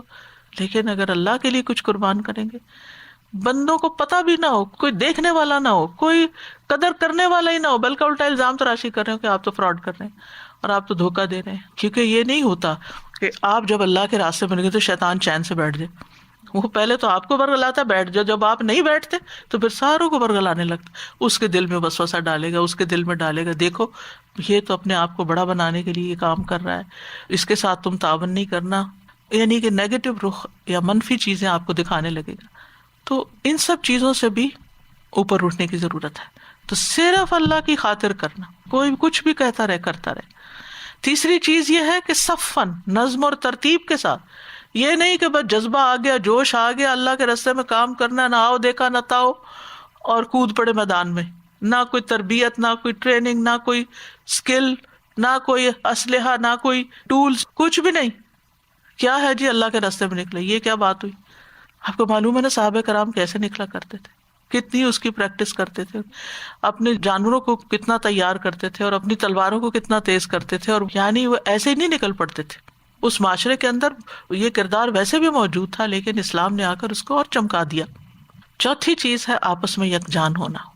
نمبر 1 اسٹرگل ہے, نمبر 2 اللہ کی خاطر اسٹرگل, نمبر 3 آرگنائز اسٹرگل, اور نمبر 4 آپس میں ایک یکجان, ایک جسم کی طرح, ایک دوسرے سے محبت, ایک دوسرے پر اعتماد. جیسے بنیان مرصوص میں کوئی رکھنا نہیں ہوتا, ان میں بھی کسی قسم کا کوئی رکھنا نہیں پایا جاتا. جیسے بنیان مرصوص اپنی جگہ سے ہلتی ہی نہیں, یہ بھی اپنے میدان سے اپنے کارزار سے ایک قدم ادھر سے ادھر نہیں ہوتے جب تک ان کا مقصد پورا نہ ہو جائے. تو بہت ہی زبردست مثال ہے جو اللہ سبحانہ و تعالیٰ نے دین کا کام کرنے والوں کے لیے بیان کی ہے کہ جب تک یہ لوازمات پورے نہیں ہوتے نا تو صرف ٹیگ لگا لینا ہم اللہ کی خاطر بڑے مخلص ہیں, بڑی محنت کرتے ہیں, اور ہیپ ہیزرڈ کوششیں ہیں, کوئی ادھر کوئی ادھر کی, اور کوئی طریقہ نہیں, کوئی سلیقہ نہیں, اور کوئی اس کے بہتر نتائج نہیں, تو پھر اجر بھی اس کے مطابق ہی ہوگا. جب آپ یہ سارے تقاضے پورے کرتے ہیں تب ہی اس مقام کو پہنچتے ہیں جو اللہ تعالیٰ نے آپ کے لیے رکھا ہے. تو بہرحال ہمیں اس کی مثالیں بھی ملتی ہیں کہ جب مسلمانوں کے اندر یہ صلاحیتیں تھیں. صحابہ کرام اور نبی صلی اللہ علیہ وسلم کی سیرت کو تو آپ بہت زیادہ پڑھتے ہی رہتے ہیں, لیکن مجھے صلاح الدین ایوبی کے بارے میں کچھ جاننے کا موقع ملا. گب ایک مشہور اورینٹلسٹ ہیں, انہیں انگریزی کے علاوہ عبرانی, عربی اور آرامی زبانیں بھی آتی تھیں. تو انہوں نے اسلام اور اسلامی تاریخ کا بہت مطالعہ کیا, وہ ساری زندگی یہی کچھ پڑھتے رہے. بہت اسٹانچ کرسچن تھے, لیکن انہیں خاص طور پر صلاح الدین ایوبی سے بہت دلچسپی تھی. تو انہوں نے سلطان اور سلطان کے 5 کنٹمپریریز جو تھے ان کے بارے میں خوب اسٹڈی کی, جن میں ابن ابی طے, ابن الافیر, قاضی بہاؤدین ابن شداد, عماد الدین اور القاضی الفاضل. یعنی کسی انسان کو سمجھنا ہو تو اس کے ساتھیوں یا اس کے دور کے لوگوں کو بھی سمجھنے کی ضرورت ہے. یعنی جب تک آپ پورے کانٹیکسٹ میں چیز کو نہیں دیکھتے تو صرف ایک شخصیت کو اجاگر کرنے سے بات پوری نہیں سمجھ میں آتی. تو پروفیسر گب نے صلاح الدین ایوبی سے متعلق جتنے بھی سورسز تھے ان سب کا گہرا مطالعہ کیا, اور اس کے بعد جو نتیجہ نکالا وہ لکھتے ہیں کہ اسلام کی تاریخ میں صدیوں کے بعد یہ منظر دکھائی دیا کہ ایک مسلم حکمران مسلسل 3 سال تک جنگ کے میدان میں اپنی فوجوں کے ساتھ رہ کر ایک مستعد دشمن کا مقابلہ کرتا رہا. یعنی کوئی عام دشمن نہیں تھا، بہت آرگنائزڈ طاقتور دشمن تھا. صلاح الدین ایوبی اگرچہ کوئی بہت بڑے جنگی ماہر یا کوئی خاص تجربہ کار حکمران نہیں تھے، یعنی کوئی بیک گراؤنڈ ایسا نہیں تھا، اس کے باوجود ان کی غیر معمولی کامیابی کا راز ان کی یہ صلاحیت تھی کہ وہ صلیبی حملہ آوروں کے خلاف اپنی قوم کے مختلف عناصر یعنی جو لوگ تھے اور ان کی باہم متصادم سیاسی قوتوں کو ایک محاذ پر یکجا اور متحد کر سکتے. یعنی خلاصہ کیا نکلا کہ ان کی ساری کوششیں جو تھی ان میں جو سب سے اہم چیز نظر آتی ہے وہ یہ کہ سب کو وہ ساتھ لے کے چلے تھے، اتحاد، ون ورڈ، جس کے لیے اللہ تعالیٰ نے مثال دی. اگر قرآن کو کوئی سمجھے اور اس پر عمل کرے، وہ کسی بھی دور میں ہو، کوئی بھی ہو، کامیابی اس کے لیے. اور پھر ہر شخص کی اپنی اپنی صلاحیت اور اپنے اپنے چیلنجز ہوتے ہیں. ان کے چیلنجز بہت بڑے تھے، لہٰذا اس کے مطابق اللہ نے ان کو قوت بھی دی. ایک عام سا بندہ بھی اگر اللہ کے راستے میں نکلتا ہے اور کمزور سا بھی انسان ہے، لیکن اگر ان تقاضوں کو پورا کرتا ہے تو اس کی کمزوریاں جو ہیں وہ پر ہو جاتی ہیں. وہ لکھتے ہیں کہ ان کے اندر جو ذاتی صلاحیتیں تھیں، بے غرض، فیاض، کھلے دل والے، دینے والے، سادگی، تواضع، ہمبلنس، ایمانداری اتنی بڑی ہوئی تھی. یعنی یہ خاص کوالٹیز اتنی زیادہ تھیں کہ موافق اور مخالف دونوں ہی ان کا اعتراف کرنے پہ مجبور ہو گئے. ہر ایک نے ان کو مان لیا. ان کی یہی خصوصیت تھی جنہوں نے اس کو اس قابل بنایا کہ وہ مسلمانوں کی مختلف قوتوں کو ساتھ لے کر، مختلف قوتوں کو، اور یاد رکھیے جتنے مختلف طرح کے لوگ ہوتے ہیں نا ٹیم میں، اتنی ٹیم زیادہ مضبوط ہوتی ہے اگر ان کے اندر باہم اتفاق ہو. مختلف قوتوں کو ساتھ لے کر دشمن کا متحدہ مقابلہ کریں اور کامیاب ہو. یہ خلاصہ ہے ان کے گب کی بات کا. یہ studies on the civilisation of اسلام کتاب ہے، اس سے لیا گیا. تو اس میں کوئی شک نہیں کہ کسی بھی قوم کی، کسی بھی جماعت کی، کسی بھی گروہ کی، کسی بھی ٹیم کی، کسی بھی آرگنائزیشن کی سب سے بڑی طاقت اتحاد ہے. اور اتحاد کے ایلیمنٹس قرآن کی آیت میں بتا دیے گئے ہیں. اور اتحاد کے لیے ایک دوسرے کا اعتراف کرنا، ان کی صلاحیتوں کو پہچاننا اور اپنے دل کو کشادہ رکھنا، دوسرے کو اس کے مقام پر رکھنا. کسی کے اندر کوئی صلاحیت ہے تو اس کو اکنالج کرنا، اپنی ذات کو نمایاں کرنے کی فکر نہیں کرنا. کیونکہ جب کسی ٹیم کے اندر یہ آ جاتا ہے اس کا لیڈر یا کوئی ادنا بھی کارکن اپنے آپ کو نمایاں کرنا شروع کر دینا کہ میں یہ ہوں، میں نے یہ کیا، میں نے وہ بتایا، بس پھر آپ سمجھے کہ کام خراب ہے. تو اپنے آپ کو دوسروں کے قریب لے جانا ہوگا، ان کا اعتماد جیتنا ہوگا. مگر اکثر لوگ الٹا کام کرتے ہیں، وہ دوسروں کو اپنے قریب لانے کی کوشش کرتے، دوسروں کو اپنے طریقے پہ لانے کی کوشش کرتے، جس کے نتیجے میں وہ دراڑ کبھی ملتی ہی نہیں. تو اینٹیں جب ایک خاص طریقے سے رکھی جاتی ہیں نا، یعنی مثلا آپ آدھی اینٹ بن جائیں اور وہ دوسرا آپ کا فریق جو ساتھی ہے وہ بڑی اینٹ بن جائے، تو آدھی اور مکمل اینٹ رکھتے رکھتے رکھتے آپ دیکھیں ایسی مضبوط ٹیم بنے گی کہ جو بڑے پیمانے پر خیر جاری کرے. بعض اوقات ایسا ہوتا ہے نا، ہم اپنے گھر میں، اپنی گلی میں، اپنے علاقے میں، اپنے شہر میں، اپنے ماحول میں کام کر کے خوش ہو جاتے ہیں کہ ہم نے بڑا کمال کر دیا، لیکن ہم بڑی پکچر کو سامنے دیکھتے، بڑی ٹیم کے ساتھ نہیں ملنے کا حوصلہ رکھتے. تو ایک ہے کنویں کا مینڈک اور ایک ہے دریا میں تیرنے والا اور ایک ہے سمندر میں، اوشن میں جانے والا. برابر کیسے ہو سکتے؟ ویل مچھلی تو آپ کنویں کے اندر نہیں ڈال سکتے، نہ وہ دریا میں ہوتی ہے، تو گہرے سمندروں میں ہوتی ہے. تو اگر آپ نے بڑا کام کرنا ہے اور اوشنز میں اترنا ہے تو اس کے لیے پھر آپ کے اندر اسٹرینتھ بھی ہونی چاہیے اور اس کے لیے کوشش بھی، کیونکہ دنیا آخرت کمانے کی جگہ ہے نا. تو اگر ہم نے یہاں بس جو کر رہے ہیں جتنا کا بھائی اتنا ہی میں راضی ہوں، کافی ہے، مجھے نہیں اس میں پڑھنا کہ میں اب لوگوں کو سمجھاؤں اور ان کی باتیں برداشت کروں، اور میں بیٹھ کے اکیلے جائے نماز پہ اللہ اللہ کرتی ہوں، میرے لیے بس اتنی نیکی کافی ہے. ٹھیک ہے، کافی ہے تو اتنا ہی سمجھتے ہیں تو ٹھیک ہے، لیکن دنیا میں دوبارہ تو نہیں آنا آپ نے کہ اتنی نیکی کر کے آپ راضی ہو جائیں اور کہیں میری جنت پکی ہو گئی. لا الہ الا اللہ پڑھنے پہ بھی جنت مل جاتی ہے. لیکن جس جنت میں آپ نے ہمیشہ رہنا ہے اس کے بلند درجوں کی تمنا کریں، اہل الفردوس کی تمنا کریں اور اس کے لیے بڑے پیمانے پہ کوششیں کریں جتنی اللہ نے آپ کو توفیق دی ہے. اور جتنی آپ کر سکتے ہیں. اللہ نے آپ کے اندر کوئی خاص صلاحیت رکھی تو اس لیے نہیں کہ آپ سستی کے مارے اس کو ضائع کر دیں، وہ اس لیے کہ آپ اس کو مزید بڑھائیں، یعنی ایک متحرک مشین بنے. کیونکہ جو لوگ متحرک نہیں ہوتے، جن کے اندر سیلف موٹیویشن نہیں ہوتی، جو لوگ برداشت کا مادہ نہیں اپنے اندر رکھتے، وہ کبھی دوسروں کے ساتھ مل کے کام نہیں کر سکتے. اور یہ بھی یاد رکھیے کہ جب دوسروں کے ساتھ مل کے کام کرتے ہیں نا، اختلاف ضروری ہوتا ہے. یہ کبھی نہیں ہوتا کہ اختلاف نہ ہو، اور شکایت بھی ہو جاتی ہے، خواہ انفرادی طور پر کتنے ہی اچھے ہوں، لیکن شیطان وسوسے ڈال ہی دیتا ہے.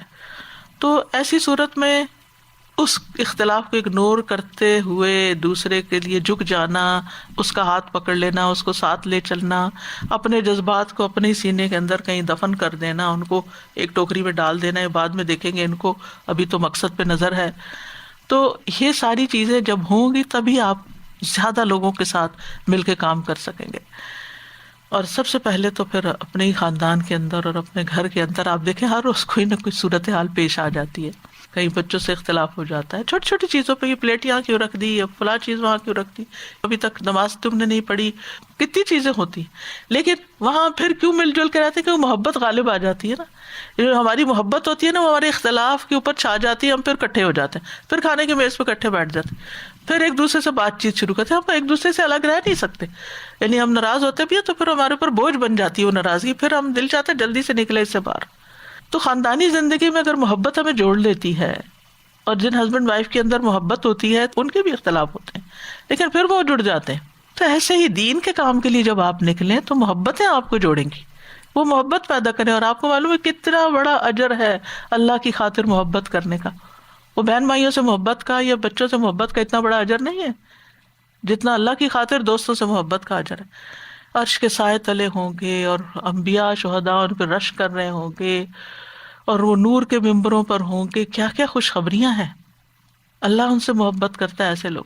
وہ کس لیے کہ ان کی یہ محبت غالب آ جاتی ہے ان کے اختلافات پر، اور ایک دوسرے سے مس انڈرسٹینڈنگ کے باوجود بھی وہ جھک جاتے ہیں اور اپنی محبت کا ہاتھ آگے بڑھاتے ہیں اور گلے لگا لیتے ہیں اور اختلافات کو بھول جاتے ہیں.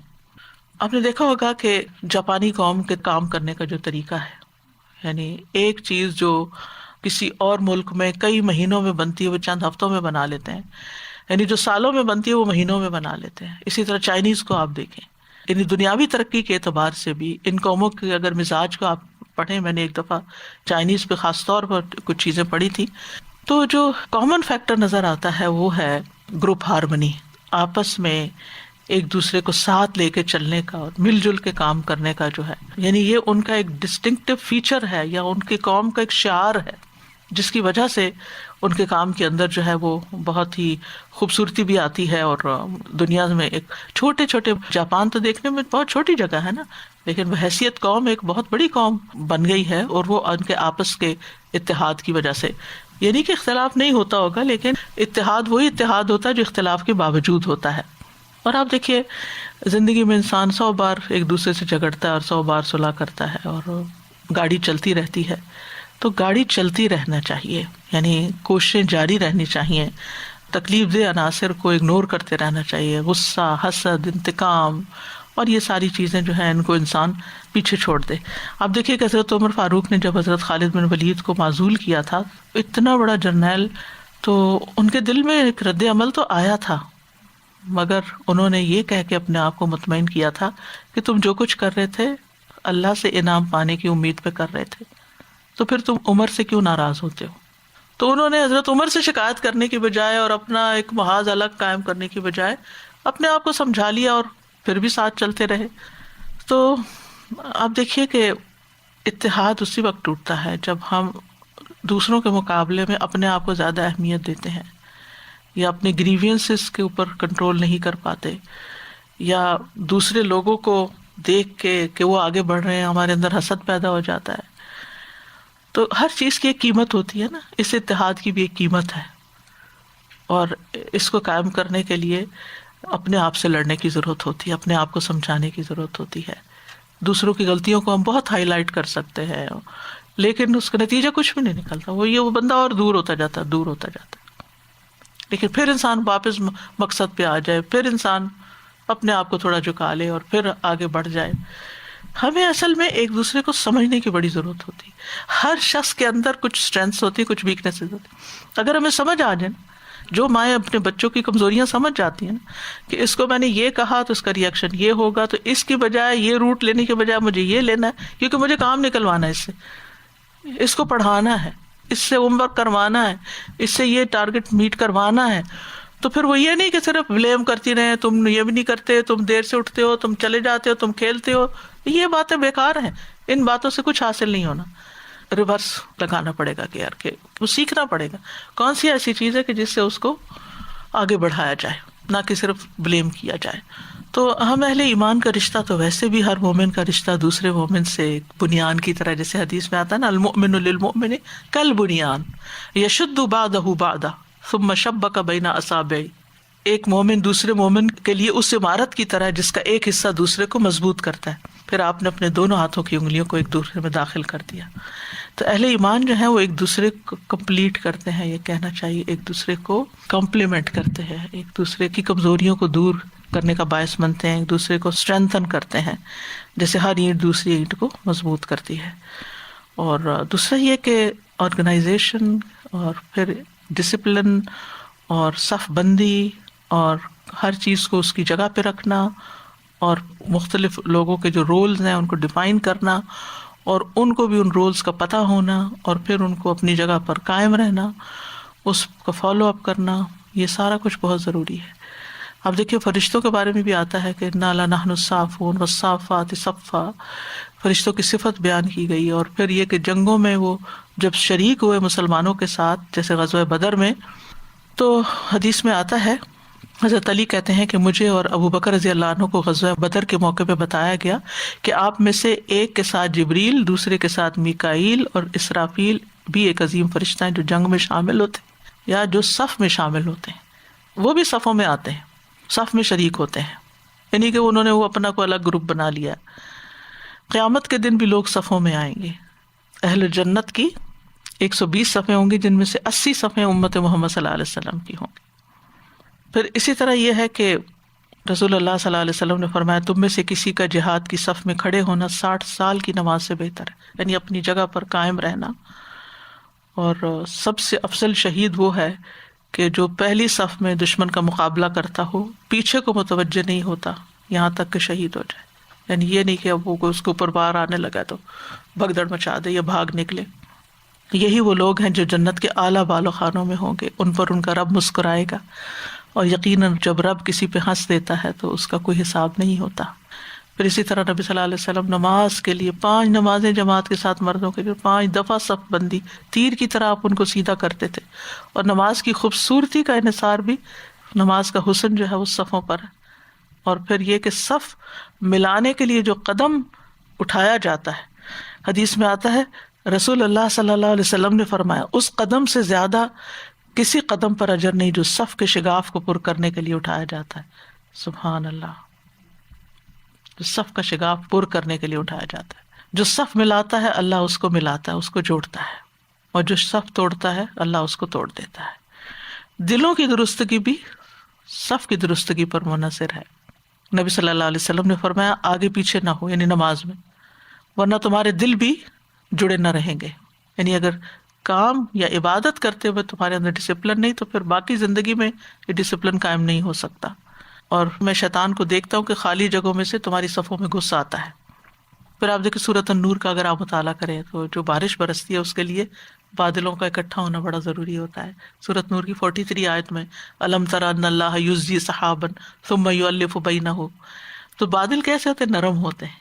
ہو ہلکا یا آرام ہے تو بریشم کی طرح نرم, تو وہ نرم ہوتے ہیں اور ایک دوسرے کے اندر ضم ہو جاتے ہیں, اکٹھے ہو جاتے ہیں.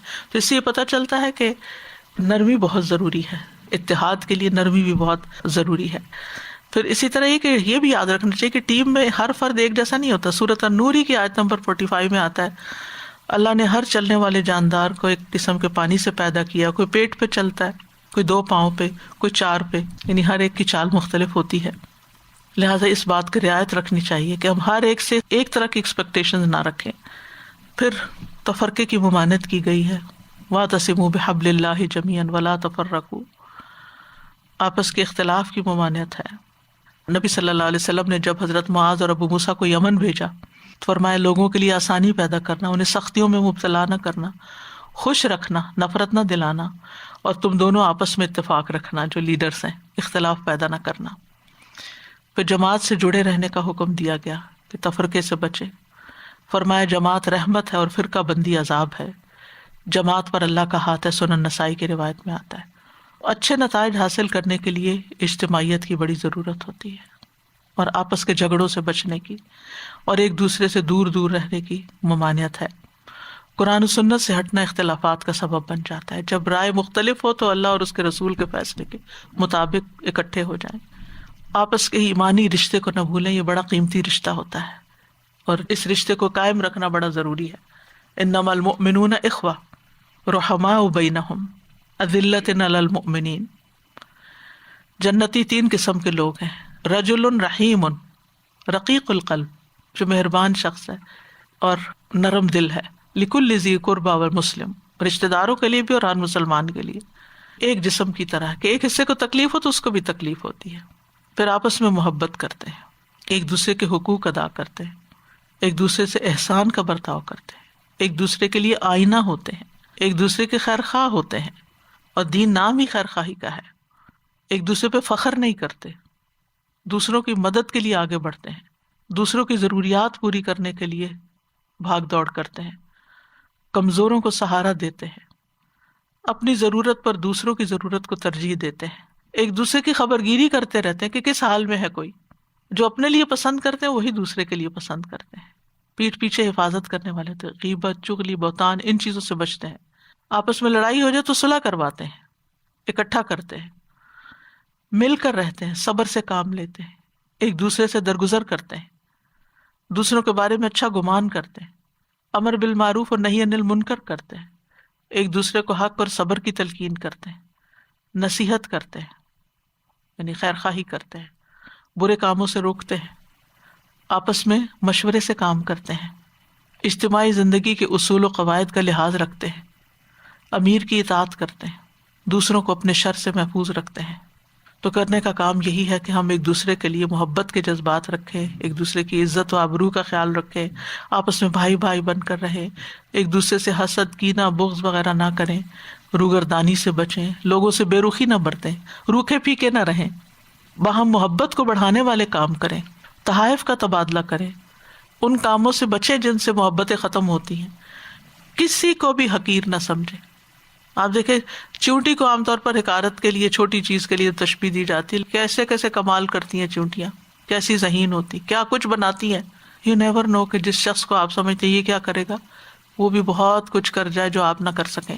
پھر یہ کہ اللہ کی محبت پانے والے کام کریں ہم سب۔ اللہ محسنین سے محبت کرتا ہے، متقین سے، تائبین سے، پاک صاف رہنے والوں سے، توکل کرنے والوں سے، صبر کرنے والوں سے، انصاف کرنے والوں سے، اللہ کے راستے میں جد و جہد کرنے والوں سے، فرائض اور نوافل ادا کرنے والوں سے، اللہ کے کلام سے محبت رکھنے والوں سے، کاموں کو خوبصورتی سے کرنے والوں سے اللہ محبت رکھتا ہے۔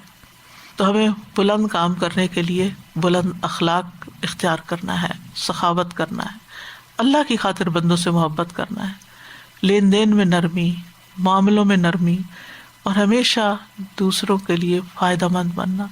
احب الناس الی اللہ تعالی انفعهم للناس، اللہ تعالیٰ کے نزدیک سب سے زیادہ محبوب شخص وہ ہے جو سب سے زیادہ لوگوں کو فائدہ دیتا ہے، اوروں کے لیے فائدہ دینا۔ تو اللہ تعالیٰ سے دعا کرتے ہیں کہ اللہ ہمارے اندر یہ صفات پیدا کر دے اور ہمیں دوسروں کے لیے خیر پھیلانے والا بنا دے۔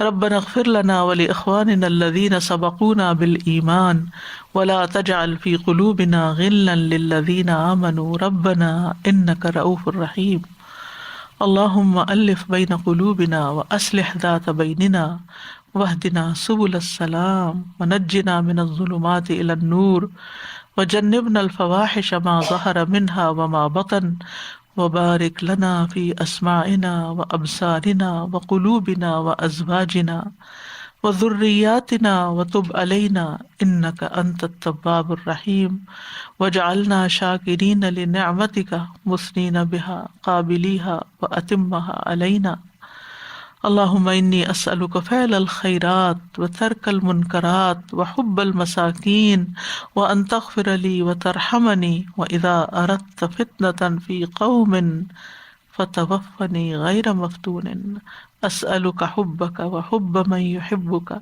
وحب عمل يقربني إلى حبك ربنا آتنا في الدنيا حسنة وفي الآخرة حسنة وقنا عذاب النار ربنا هب لنا من أزواجنا وذرياتنا قرة أعين واجعلنا للمتقين إماما ربنا تقبل منا إنك أنت السميع العليم وتب علينا إنك أنت التواب الرحيم وصلى الله تعالى على خير خلقه محمد وعلى آله وأصحابه وأهل بيته أجمعين برحمتك يا أرحم الراحمين إلهي آمين.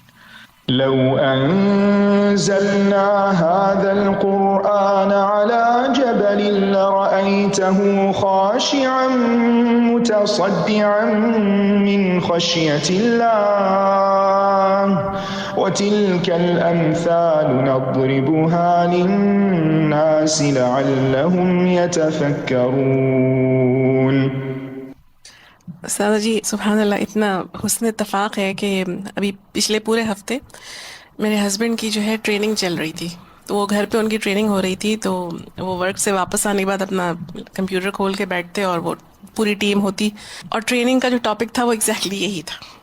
میں سوچ رہی ہوں سبحان اللہ کہ اللہ سبحانہ و تعالیٰ نے یہ ساری چیزیں ہمیں جو قرآن کے ذریعے سے بتائی ہیں، ہم اس کو کتنا اپنی دنیا کی زندگی سے الگ کر دیتے ہیں. ہم یہ سمجھتے ہیں کہ دنیا کی تعلیم اور دنیا کی زندگی وہ ایک الگ چیز ہے، دین کی تعلیم وہ ایک بالکل الگ چیز ہے، حالانکہ یہی ساری چیزیں ہر جگہ بتائی جا رہی ہوتی ہیں. یہ ٹیم بلڈنگ اور ٹیم کے افراد کے ساتھ فائدوں کے لیے پھر بھی ہم ٹیم بلڈنگ کر ہی لیتے ہیں، بالکل، کیونکہ ہمیں پتہ ہے اس کے بغیر کام نہیں چلے گا، سب کچھ ہم خود نہیں کر تو سکتے. ان کا موضوع جو تھا وہ یہی تھا کہ اب پوسٹ کووڈ جو سینیریوز ڈیولپ ہونے والے ہیں، کہ جس طرح سے آرگنائزیشنز کا حال جو ہے برا ہوا ہے، تو اب کیا کرنا ہے آپ نے کہ آپ نے کم لوگوں سے زیادہ کام لینا ہے. تو اب آپ نے ان کو موٹیویٹڈ کیسے رکھنا ہے، آپ نے ان کو جوڑ کے کیسے رکھنا ہے. تو سبحان اللہ یہی سارے اصول جو ہے وہ جو ٹرینر تھیں وہ یہی بتا رہی تھیں، اور میں I'm like simply amazed. آج صبح ہی بات ہو رہی تھی، ہم بات کر رہے تھے پیداوار کی کہ کس طرح سے پودے لگائے جاتے.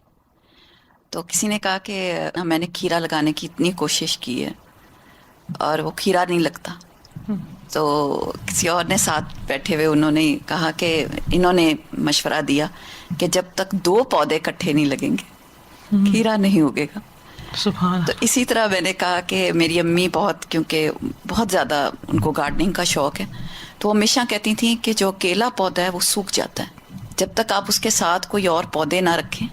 مطلب میری امی باتیں کیا کرتی تھیں پودوں سے کہ بھئی یہ نہ کٹے. انسانوں کا بھی یہی حال ہے. انسانوں کا بھی یہی حال ہے. کوئی بھی لیونگ کریچر ہے، آج کل پرندے دیکھ لیں استاذہ جی، جب وہ آتے ہیں کھانا کھاتے ہیں اور کس طرح سے وہ ایک دوسرے کے ساتھ مل کر اڑتے ہیں، مل کے ہی وہ شام کو واپس آتے ہیں. جتنا ہم اختلاف کریں گے اتنا ہم سب سے پہلے اپنی ذات کو ڈیمیج کرتے ہیں. ہمیں سب سے پہلے ہماری اپنی جو ابیلٹیز ہیں، ہمارے اسکلز ہیں، وہ سب سے زیادہ ڈیمیج ہوتے ہیں.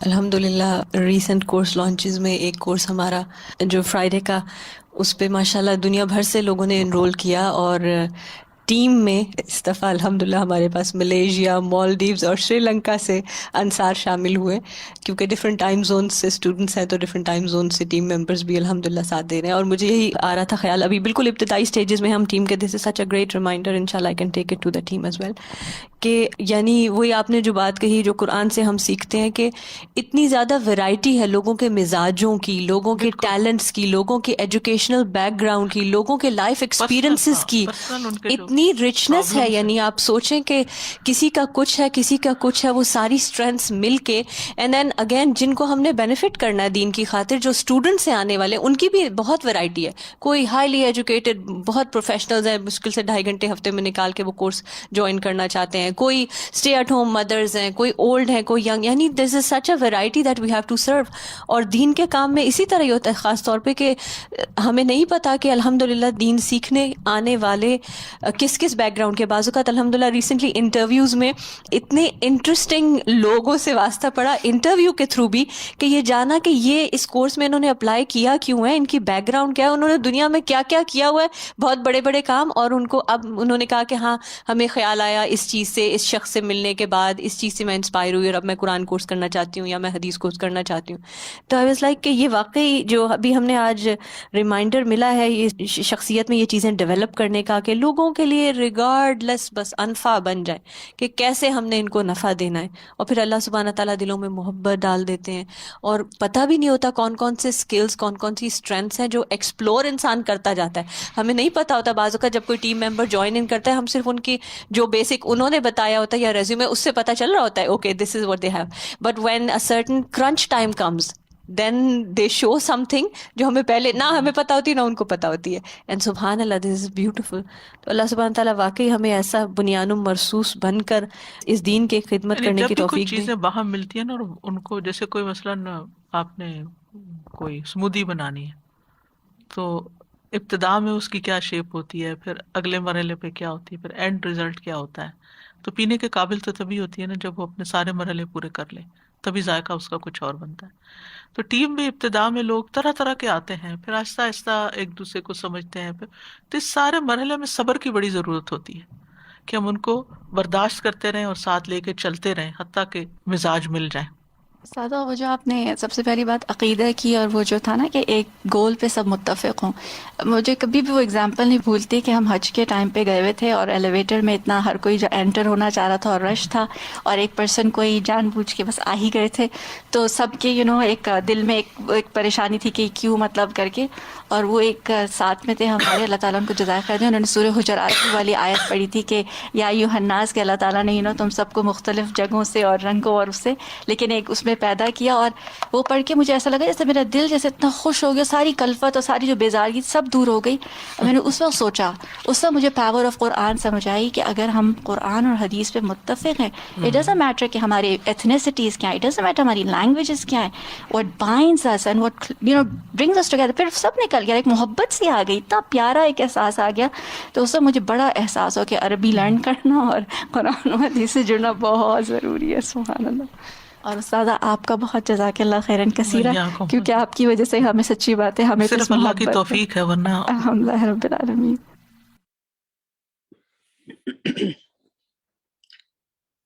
السلام علیکم ورحمۃ اللہ وبرکاتہ.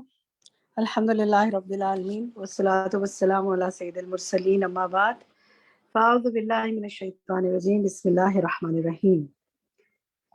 اچھا جناب, ڈسکشن تو ہم کریں گے ابھی. جیسے میں نے کل بھی کہا کہ ہم کچھ فوکس سے سوالات آپ سے کرتے ہوتے ہیں, دین وی گیو یو فری ٹائم کہ جی اب آپ کا ٹائم ہے, آپ نے کیا سیکھا آپ بتائیں. جب میں کوئی سوال کرتی ہوں تو پھر میں ایکسپیکٹ کرتی ہوں کہ آپ لوگوں نے اتنے غور سے سنا ہو کہ آپ ریلیٹڈ ٹو دیٹ بتائیں, اور ساتھ ہی بھی ایک دوسرے کی بات سنا کریں نا, تاکہ اسی بات کو ریپیٹ نہ کریں, نئے پوائنٹس لے کے آئیں. سیکھنے کے تو بے شمار باتیں ہیں. چلیں ہم آپ سے اپنا پہلا سوال کرتے ہیں, بسم اللہ کرتے ہیں. پہلا ہمارا آپ سے سوال یہ ہے کہ یہ بتائیے کہ اللہ سبحانہ و تعالیٰ کی محبت پانے والے کام کون کون سے ہیں. میرے ساتھی چیٹ میں بھی لکھتے جائیں. یہاں پر میں شاہین اختر, چلیں آپ شاہین کو مائک دیں, اتنی دیر میں بشرا یاسمین سے لیتی ہوں. بشرا آپ بتائیے کیا 3 کام بتائیں اللہ کی محبت پانے والے. جی بشرا مائک کھولیں. جی باجی میں بتاؤں, شاہین اختر, میرا مائک کھل گیا. چلیں آپ بتا دیں, پھر میں لیتی ہوں بعد میں. اور بشرا سے. جی اللہ سبحانہ تعالیٰ سے محبت کرنے والے کام, ہمیں پہلے تو ہمارے رشتوں کو جوڑ کر رکھنا چاہیے. ہمارے جو آپسی رشتے ہوتے ہیں ان میں جو خلش اگر کچھ ہو بھی تو اس کو درگزر کر کے چھوٹوں سے محبت اور بڑوں سے عزت, یہ ہمیں بہت ضروری ہے. ٹھیک ہے, جی رشتوں کو جوڑنا اور یہ اللہ کی رضا کے لیے. ہاں, دوسری چیز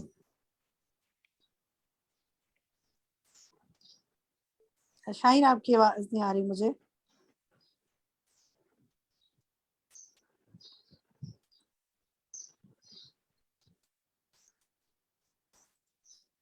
بشرا, یاسمین آپ کا مائک کھلا ہوا ہے, آپ کہیے. یس میم, السلام علیکم. وعلیکم السلام. میڈم اللہ تعالیٰ سے محبت حاصل کرنے کے کام یہ ہیں کہ ایک تو حدیث میں بھی ہے نا کہ اللہ سے اگر ہمیں محبت کرنی ہے تو مطلب یہ کہ ہم جو کچھ بھی دنیا میں ہے تو ہم اس سے بیزاری اختیار کریں تو ہم اللہ تعالیٰ کی محبت حاصل کر سکتے ہیں. اس کے علاوہ یہ کہ آپس میں بھی یعنی آپس میں مخلوقات کے اندر بھی جو محبت کے جذبات ہیں وہ پیدا ہونا چاہیے, ایک دوسرے کی عزت کا خیال رکھنا چاہیے, اور یہ کہ ہم سب مل کر جو ہے وہ اشاعت اسلام کے سلسلے میں کوشاں رہیں. اور اللہ تبارک و تعالیٰ کی رضا جن کاموں میں ہے ہمیں وہ کام کرنے چاہیے تاکہ ہم اللہ کے نزدیک ہو سکیں, اس کی قربت حاصل کر سکیں. یعنی اللہ تعالیٰ کو جو قریب کرنے کے جو عوامل اللہ تعالیٰ کو پسند ہیں ہمیں انہی کو بروئے کار لا کر اللہ کی قربت اور اس سے محبت کریں. وہ بات ٹھیک ہے, آپ سب صحیح کہتے ہیں, لیکن پھر میں چاہتی ہوں کہ آپ فوکس جواب دیں. یہ تو آپ جنرل باتیں کر رہے ہیں نا کہ وہ کام کرنے چاہیے, کام ہی تو میں پوچھ رہی ہوں آپ سے. چلیں لیٹس موو آن, میں آپ کو دکھاتی ہوں, میں آپ کو سلائیڈ دکھاتی ہوں. اب میں اس کو تھوڑے مختلف انداز میں آپ سے کروانے کی کوشش کرتی ہوں. زونی آپ پہلی لائن پڑھیں گی, کیا لکھا ہے اس پہ, کون سے کام ہیں جن سے اللہ کی محبت پائی جاتی ہے؟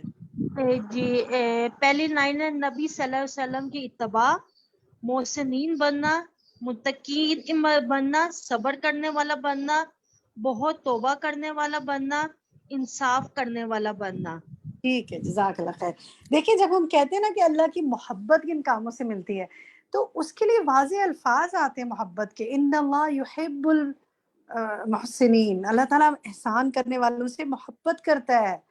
تو ایک جنرل تو ہم بہت کچھ کہہ سکتے ہیں, لیکن حدیث میں اور قرآن میں وہ الفاظ ملتے ہیں کہ اللہ تعالیٰ محبت کرتا ہے ان لوگوں سے. تو اگر کام میرے اور آپ کے ذہن میں ہوں گے نا, اسی لیے آپ سے یہ شیئر کرتے ہیں اور گروپ میں بھی شیئر کرتے ہیں کہ لکھ لیں ان کو, چیک لسٹ ہے یہ. چلیں اوکے زونی, جزاک اللہ خیرن کثیرہ.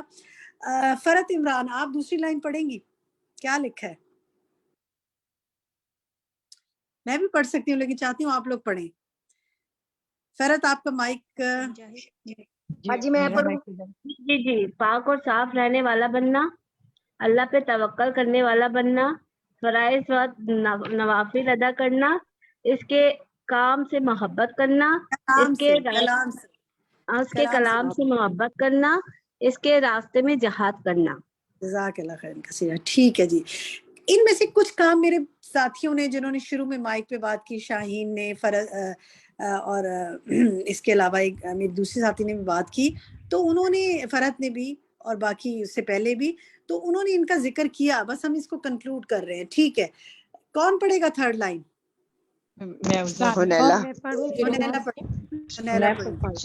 جی بلند کام کرنے والا بننا, بلند اخلاق والا بننا, لوگوں میں صلح کروانا, سخاوت کرنے والا بننا, عمل کو خوبصورتی سے کرنا. حسنتی. ٹھیک ہے, فورتھ لائن کون پڑھے گا؟ جی میں پڑھوں. میں کس نے کہا تھا؟ میں تو کوئی نام نہیں ہوتا. شہانہ بدر. شبانہ سے پہلے میں کس نے کہا تھا؟ صرف وہ بولیں. میں نے, طیبہ نے. طیبہ بولیں. جی طیبہ پھر بولے نا, کریں, پڑھیے. لینا دینا میں نرمی کرنا, اس کے خطرے بندوں سے محبت کرنا, لوگوں کو فائدہ پہنچانے والا بنانا. جزاک اللہ خیر. لین دین میں نرمی کرنا, اس کی خاطر بندوں سے محبت کرنا, لوگوں کو فائدہ پہنچانے والا بنانا نہیں, بننا, خود فائدہ پہنچانے والا بننا. ٹھیک ہے, جزاک اللہ خیر. چلیں تو اب یہ دیکھیں کہ کتنے کام آپ کے سامنے ہے نا, یہ ایک چیک لسٹ ہے, اور بھی بہت سے ہوں گے, لیکن چلیں ان میں سے کچھ اٹھا لیں. اللہ تعالیٰ ہمیں اپنی محبت نصیب فرمائے. چلیں جی نیکسٹ سوال لیتے ہیں ہم آپ سے. نیکسٹ میرا آپ سے سوال یہ ہے کہ یہ بتائیے کہ آج کیا سیکھا آپ نے. چلیں اب آپ کا ٹائم ہے, بتائیے کیا سیکھا. چیٹ میں بھی لکھتے جائیں, میں وہاں سے لیتی ہوں, اور کوئی ساتھی بات کرنا چاہتے ہیں تو کریں. جی نام لیں اپنا. فوزیہ سے. جی فرمائیے فوزیہ. صرف ہے نا یہی سیکھا کہ ہمیں جو ہے مل جل کر کام کرنے میں کتنی برکت ہے, وہ اور کسی چیز میں نہیں ہے. ہمیں جب ہم کسی ٹیم کے ساتھ کام کر رہے ہیں تو پھر ہمیں جو ہے اپنے ٹیم ممبر کے ساتھ جو ہے وہ بہت اچھا اخلاق رکھنا, اور ٹھیک اپنا ہے, جو بہت ہے اچھی بات سیکھی آپ نے. بالکل صحیح, اچھا اخلاق رکھنا. ٹیم میں کام کرنا چاہیے. وہ ٹیم آپ کے گھر میں بھی ہو سکتی ہے نا, گھر کے افراد بھی تو ٹیم ہوتے ہیں اور گھر کے باہر بھی یہی کام کرنا ہے. ٹھیک ہے, اور فرمائیں جی. شاہدہ آپ بتائیے کیا سیکھا؟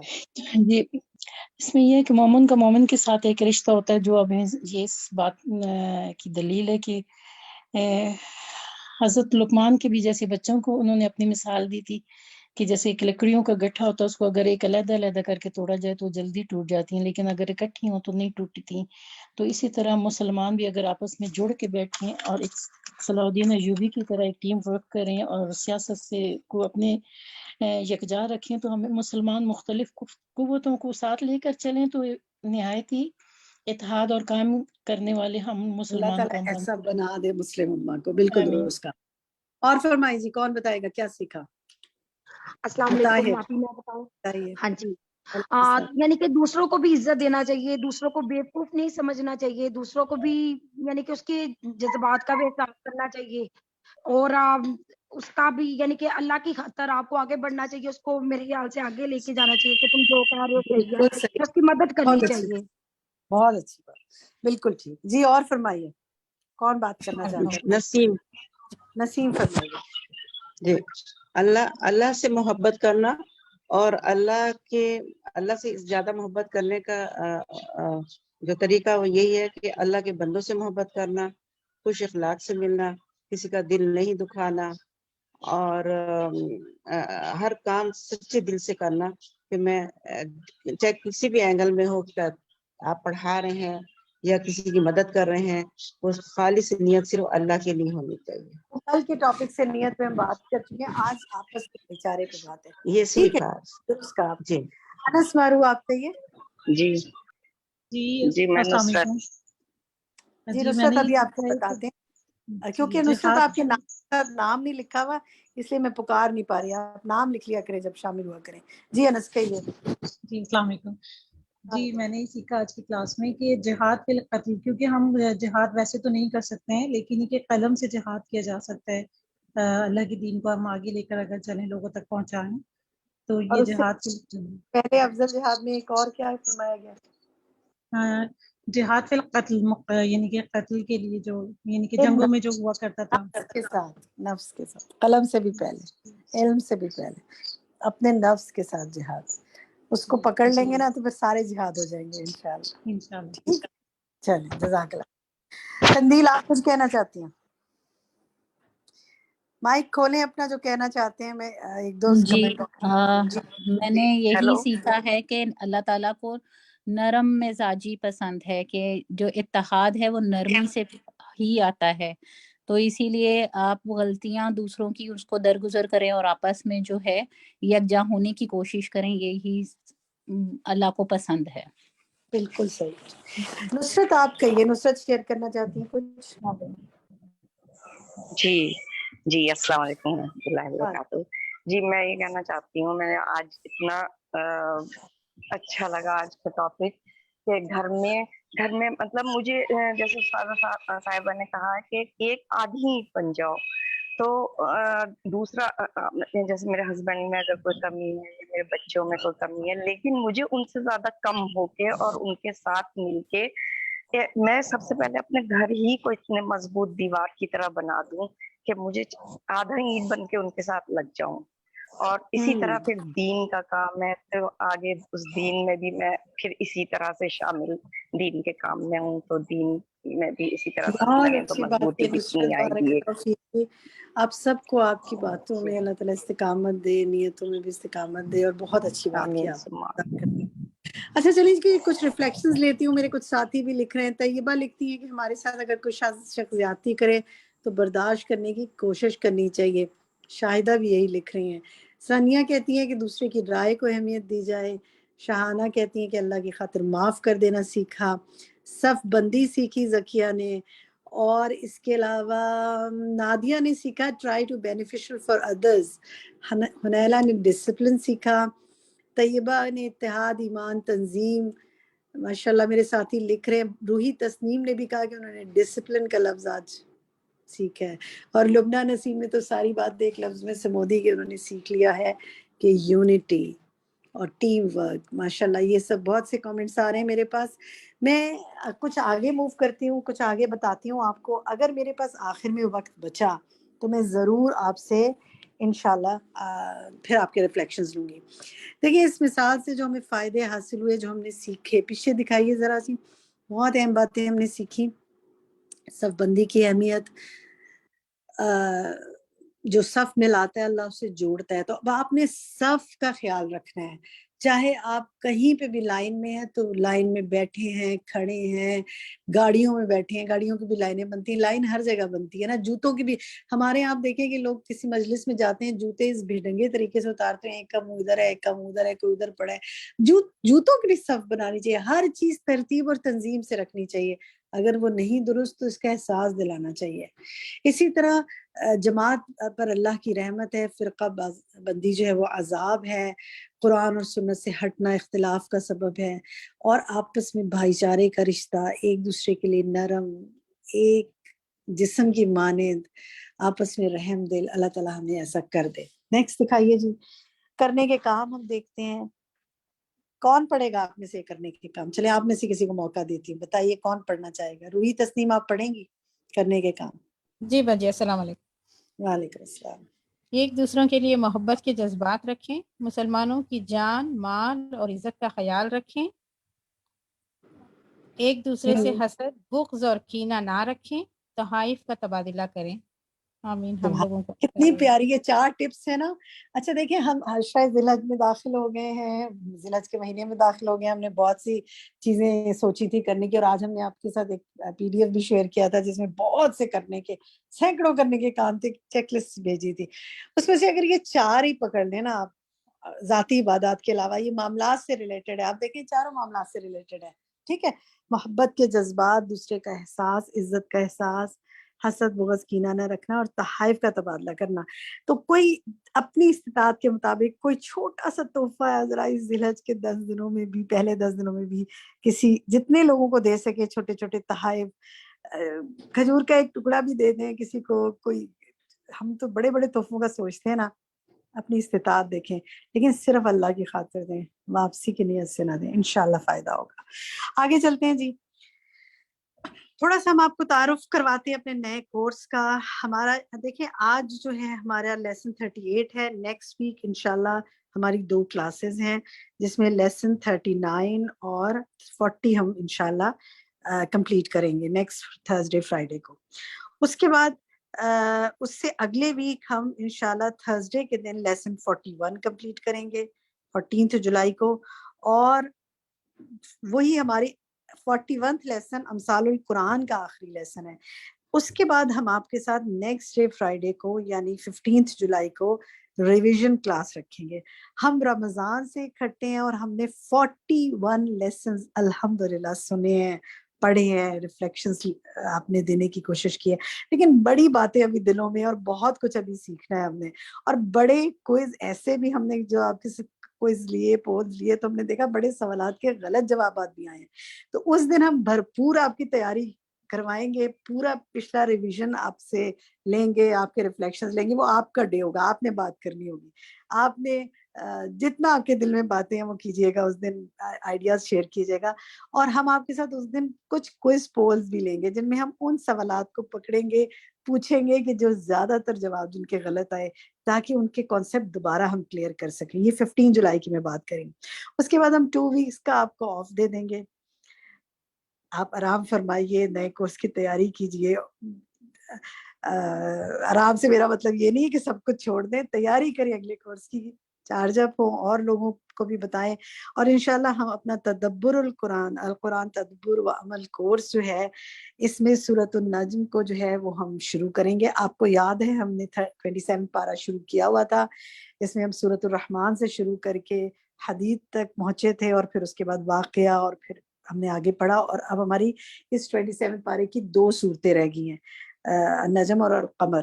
یہ دونوں صورتیں ہم نے مکمل کرنی ہے، اور یہ بہت ہی شارٹ سا کورس ہے انشاءاللہ، جو کہ ہم اگست میں شروع کریں گے، اگست کی آئی ہوپ 4 کو انشاءاللہ ہم آپ کو بریفنگ ساری دے دیں گے اس کے اندر آپ کے گروپس میں، اور پھر اس کو ہم 22 سپٹمبر تک مکمل کر لیں گے انشاءاللہ، 2 مہینے کے اندر 8 کلاسز ہے صرف، ٹھیک ہے، جو انشاءاللہ آپ اس کو لیں کریں، نہیں 8 میرا خیال ہے کلاسز تو شاید زیادہ ہوں گی، لیکن 2 مہینے کی ہے، ہاں 8 ہی، باجی ٹھیک ہے، 7 کلاسز ہیں اور 8 ریویژن کلاس ہے. 8 ریویژن کلاس ہے، 7th ہے، جیسے ہمیشہ رکھتے ہیں کہ 7th کلاسز میں ہم لیسن کمپلیٹ کریں گے اور 8th کلاس ہماری جو بھی ریویژن کی ہوگی انشاءاللہ. اور اس کے بعد یہ کورس جو اب آپ کا آئے گا نا، القرآن تدبر و عمل کا، یہ کورس جو ہے یہ سرٹیفکیٹ بیس کورس ہے، جیسا کہ آپ میں سے کئی لوگ کرتے ہیں، ذرا وہ لوگ چیٹ میں بتائیں نا کہ جنہوں نے ہمارے ساتھ یہ ساری صورتیں پڑھی ہیں اور کورس کیا ہے، وہ سب یہ کورس انشاءاللہ ہمارے ساتھ دوبارہ آگے کریں. ڈاکٹر وجیہ کا آنسر بھی آ گیا ہے کہ جی، بشرا کا بھی آ گیا ہے، زونی کا بھی آ گیا ہے، عظما بھی کہہ رہی ہیں ماشاءاللہ ماشاءاللہ. لکھتے جائیں، ذرا میں دیکھنا چاہ رہی ہوں میرے کتنے ساتھی چلے آ رہے ہیں شروع سے نا، جو سالوں سے ہم کنیکٹڈ ہیں آپس میں ماشاءاللہ، اور بہت سے نئے ساتھی بھی. لیکن آپ نے اور لوگوں کو بھی جوڑنا ہے، آپ نے کتنا فائدہ اس سے حاصل کیا نا، آپ نے فائدہ مند بننا ہے لوگوں کے لیے، کہ لوگ بھی آپ کے ذریعے فائدہ حاصل کریں انشاءاللہ. اور قرآن کا اعجاز یہ ہے کہ آپ جس صورت سے بھی جوائن کریں، جہاں سے جوائن کریں، آپ کو لگتا ہے کہ بس آج ہی سے ساری بات شروع ہوئی ہے، ہر آیت آپ کو لگتی ہے میرے ہی لیے، یہ اللہ کا کلام ہے نا، اس لیے ٹھیک ہے انشاءاللہ. اور انٹرسٹنگ بات آپ کو بتانے جا رہی ہوں، جب ہم 27 پارہ مکمل کر لیں گے تو انشاءاللہ اس کے بعد ہم 30 پارہ شروع کریں گے، اور پھر ہم پورے قرآن کو انشاءاللہ تدبر کے ساتھ انشاءاللہ 1 by 1 ایک ایک پارہ کر کے پڑھتے جائیں گے، جتنی آپ کو توفیق ہوگی. ہم نے نیت کر لی، آپ بھی نیت کر لیں، اللہ تعالیٰ کام کروا لے گا، ٹھیک ہے. تو یہ جو القرآن تدبر و عمل جو ہے نا، اس کا یہ ہے کہ سرٹیفکیٹ کورس ہوگا، اور یہ ہم الہدا ای لرننگ کے پلیٹ فارم سے کریں گے. یہ بالکل ڈفرینٹ ہم آپ کو طریقے سے کروائیں گے، اور انشاءاللہ اس میں بھی آپ کو بڑی یونیک سا مزہ آئے گا، آپ ایک نئی نئی چیزیں سیکھیں گے انشاءاللہ. چلیں جناب، یہ تو آج کی ہماری اس کی تفصیلات تھی، اتنی ہی اس پر بات کرتے ہیں. اب آپ کے ہم ہوم ورکس کی طرف آتے ہیں. سوالات جتنے آپ کے ہیں انشاءاللہ آپ کرتے رہے گا، ہم بتاتے رہیں گے. یہ آیت ہے جو ہم آپ سے نیکسٹ ویک سنیں گے، اس کا ترجمہ، اور آج کی جو آیت ہم نے نہیں سنی اس کا بھی سنیں گے. اس کے بعد دکھائیے جی نیکسٹ. آپ کے نزدیک سب سے قیمتی چیز کیا ہے؟ آپ کا مال، وقت، صلاحیتیں، آرام، نیند، اولاد. اس آیت کے مطابق کیسے عمل کریں گے ذرا پڑھیے گا. اور مزے کی بات ہے، اتفاق کی بات ہے، سبحان اللہ، میں آج صبح ہی اپنے ہسبینڈ سے اس پر بات کر رہی تھی، کوئی مجھے بالکل اس وقت یاد نہیں تھا کہ یہ آج لیسن میں آیت آ جائے گی، تو میں ان کو بتا رہی تھی کوئی بات اس حوالے سے ہم ڈسکس کر رہے تھے، اور آج دیکھا تو وہی لیسن میں آیت آئی ہوئی تھی.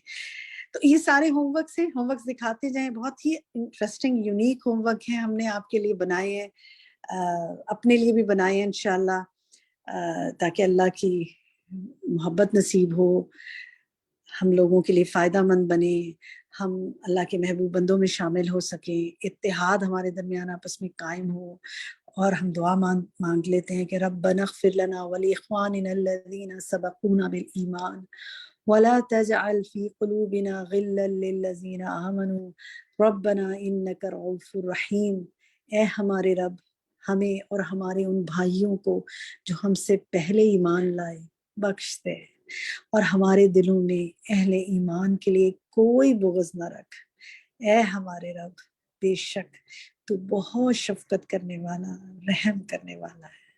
تو اللہ سے رحم کی دعائیں مانگتے ہوئے میں اپنی بات کا اختتام کرتی ہوں. اور اب ہم آتے ہیں ذی الحجہ کے کوئز پول کی طرف. شفق ضرور بتا دیجیے گا، شفق کی کنڈکٹ کریں گی. یہ بھی بتا دیجیے گا کہ آج کے سیشن کا پول جو ہے وہ کہاں سے ان کو ملیں گے کویسچنز. اور اب آپ کو میں ہینڈ اوور کرتی ہوں. اوور ٹو شفق. السلام علیکم ورحمۃ اللہ وبرکاتہ. وعلیکم السلام ورحمۃ اللہ وبرکاتہ. سب سے پہلے آپ کو بتا دوں کہ آج کا جو ہمارا لیسن تھا، لیسن 38، اس کا کوئز کوڈ انشاءاللہ میں آپ کے ساتھ گروپس میں شیئر کر لوں گی، اور فیس بک ساتھیوں کے لیے بھی وہ فیس بک پہ اپلوڈ کر دیا جائے گا. تو سمپلی آپ کو جیسے آپ چیٹ میں اس پہ کلک کرتے ہیں اور وہ کھل جاتا ہے، تو اس طرح سے آپ نے اس کو کرنا ہے، ٹھیک ہے. اور اب ہم پڑھتے ہیں اپنے عشرہ ذی الحجہ کا جو کوئز پول تھا پارٹ 2 کی طرف. تو سوالات کو دیکھتے ہیں اور اپنے نالج کو چیک کرتے ہیں. بسم اللہ الرحمن الرحیم.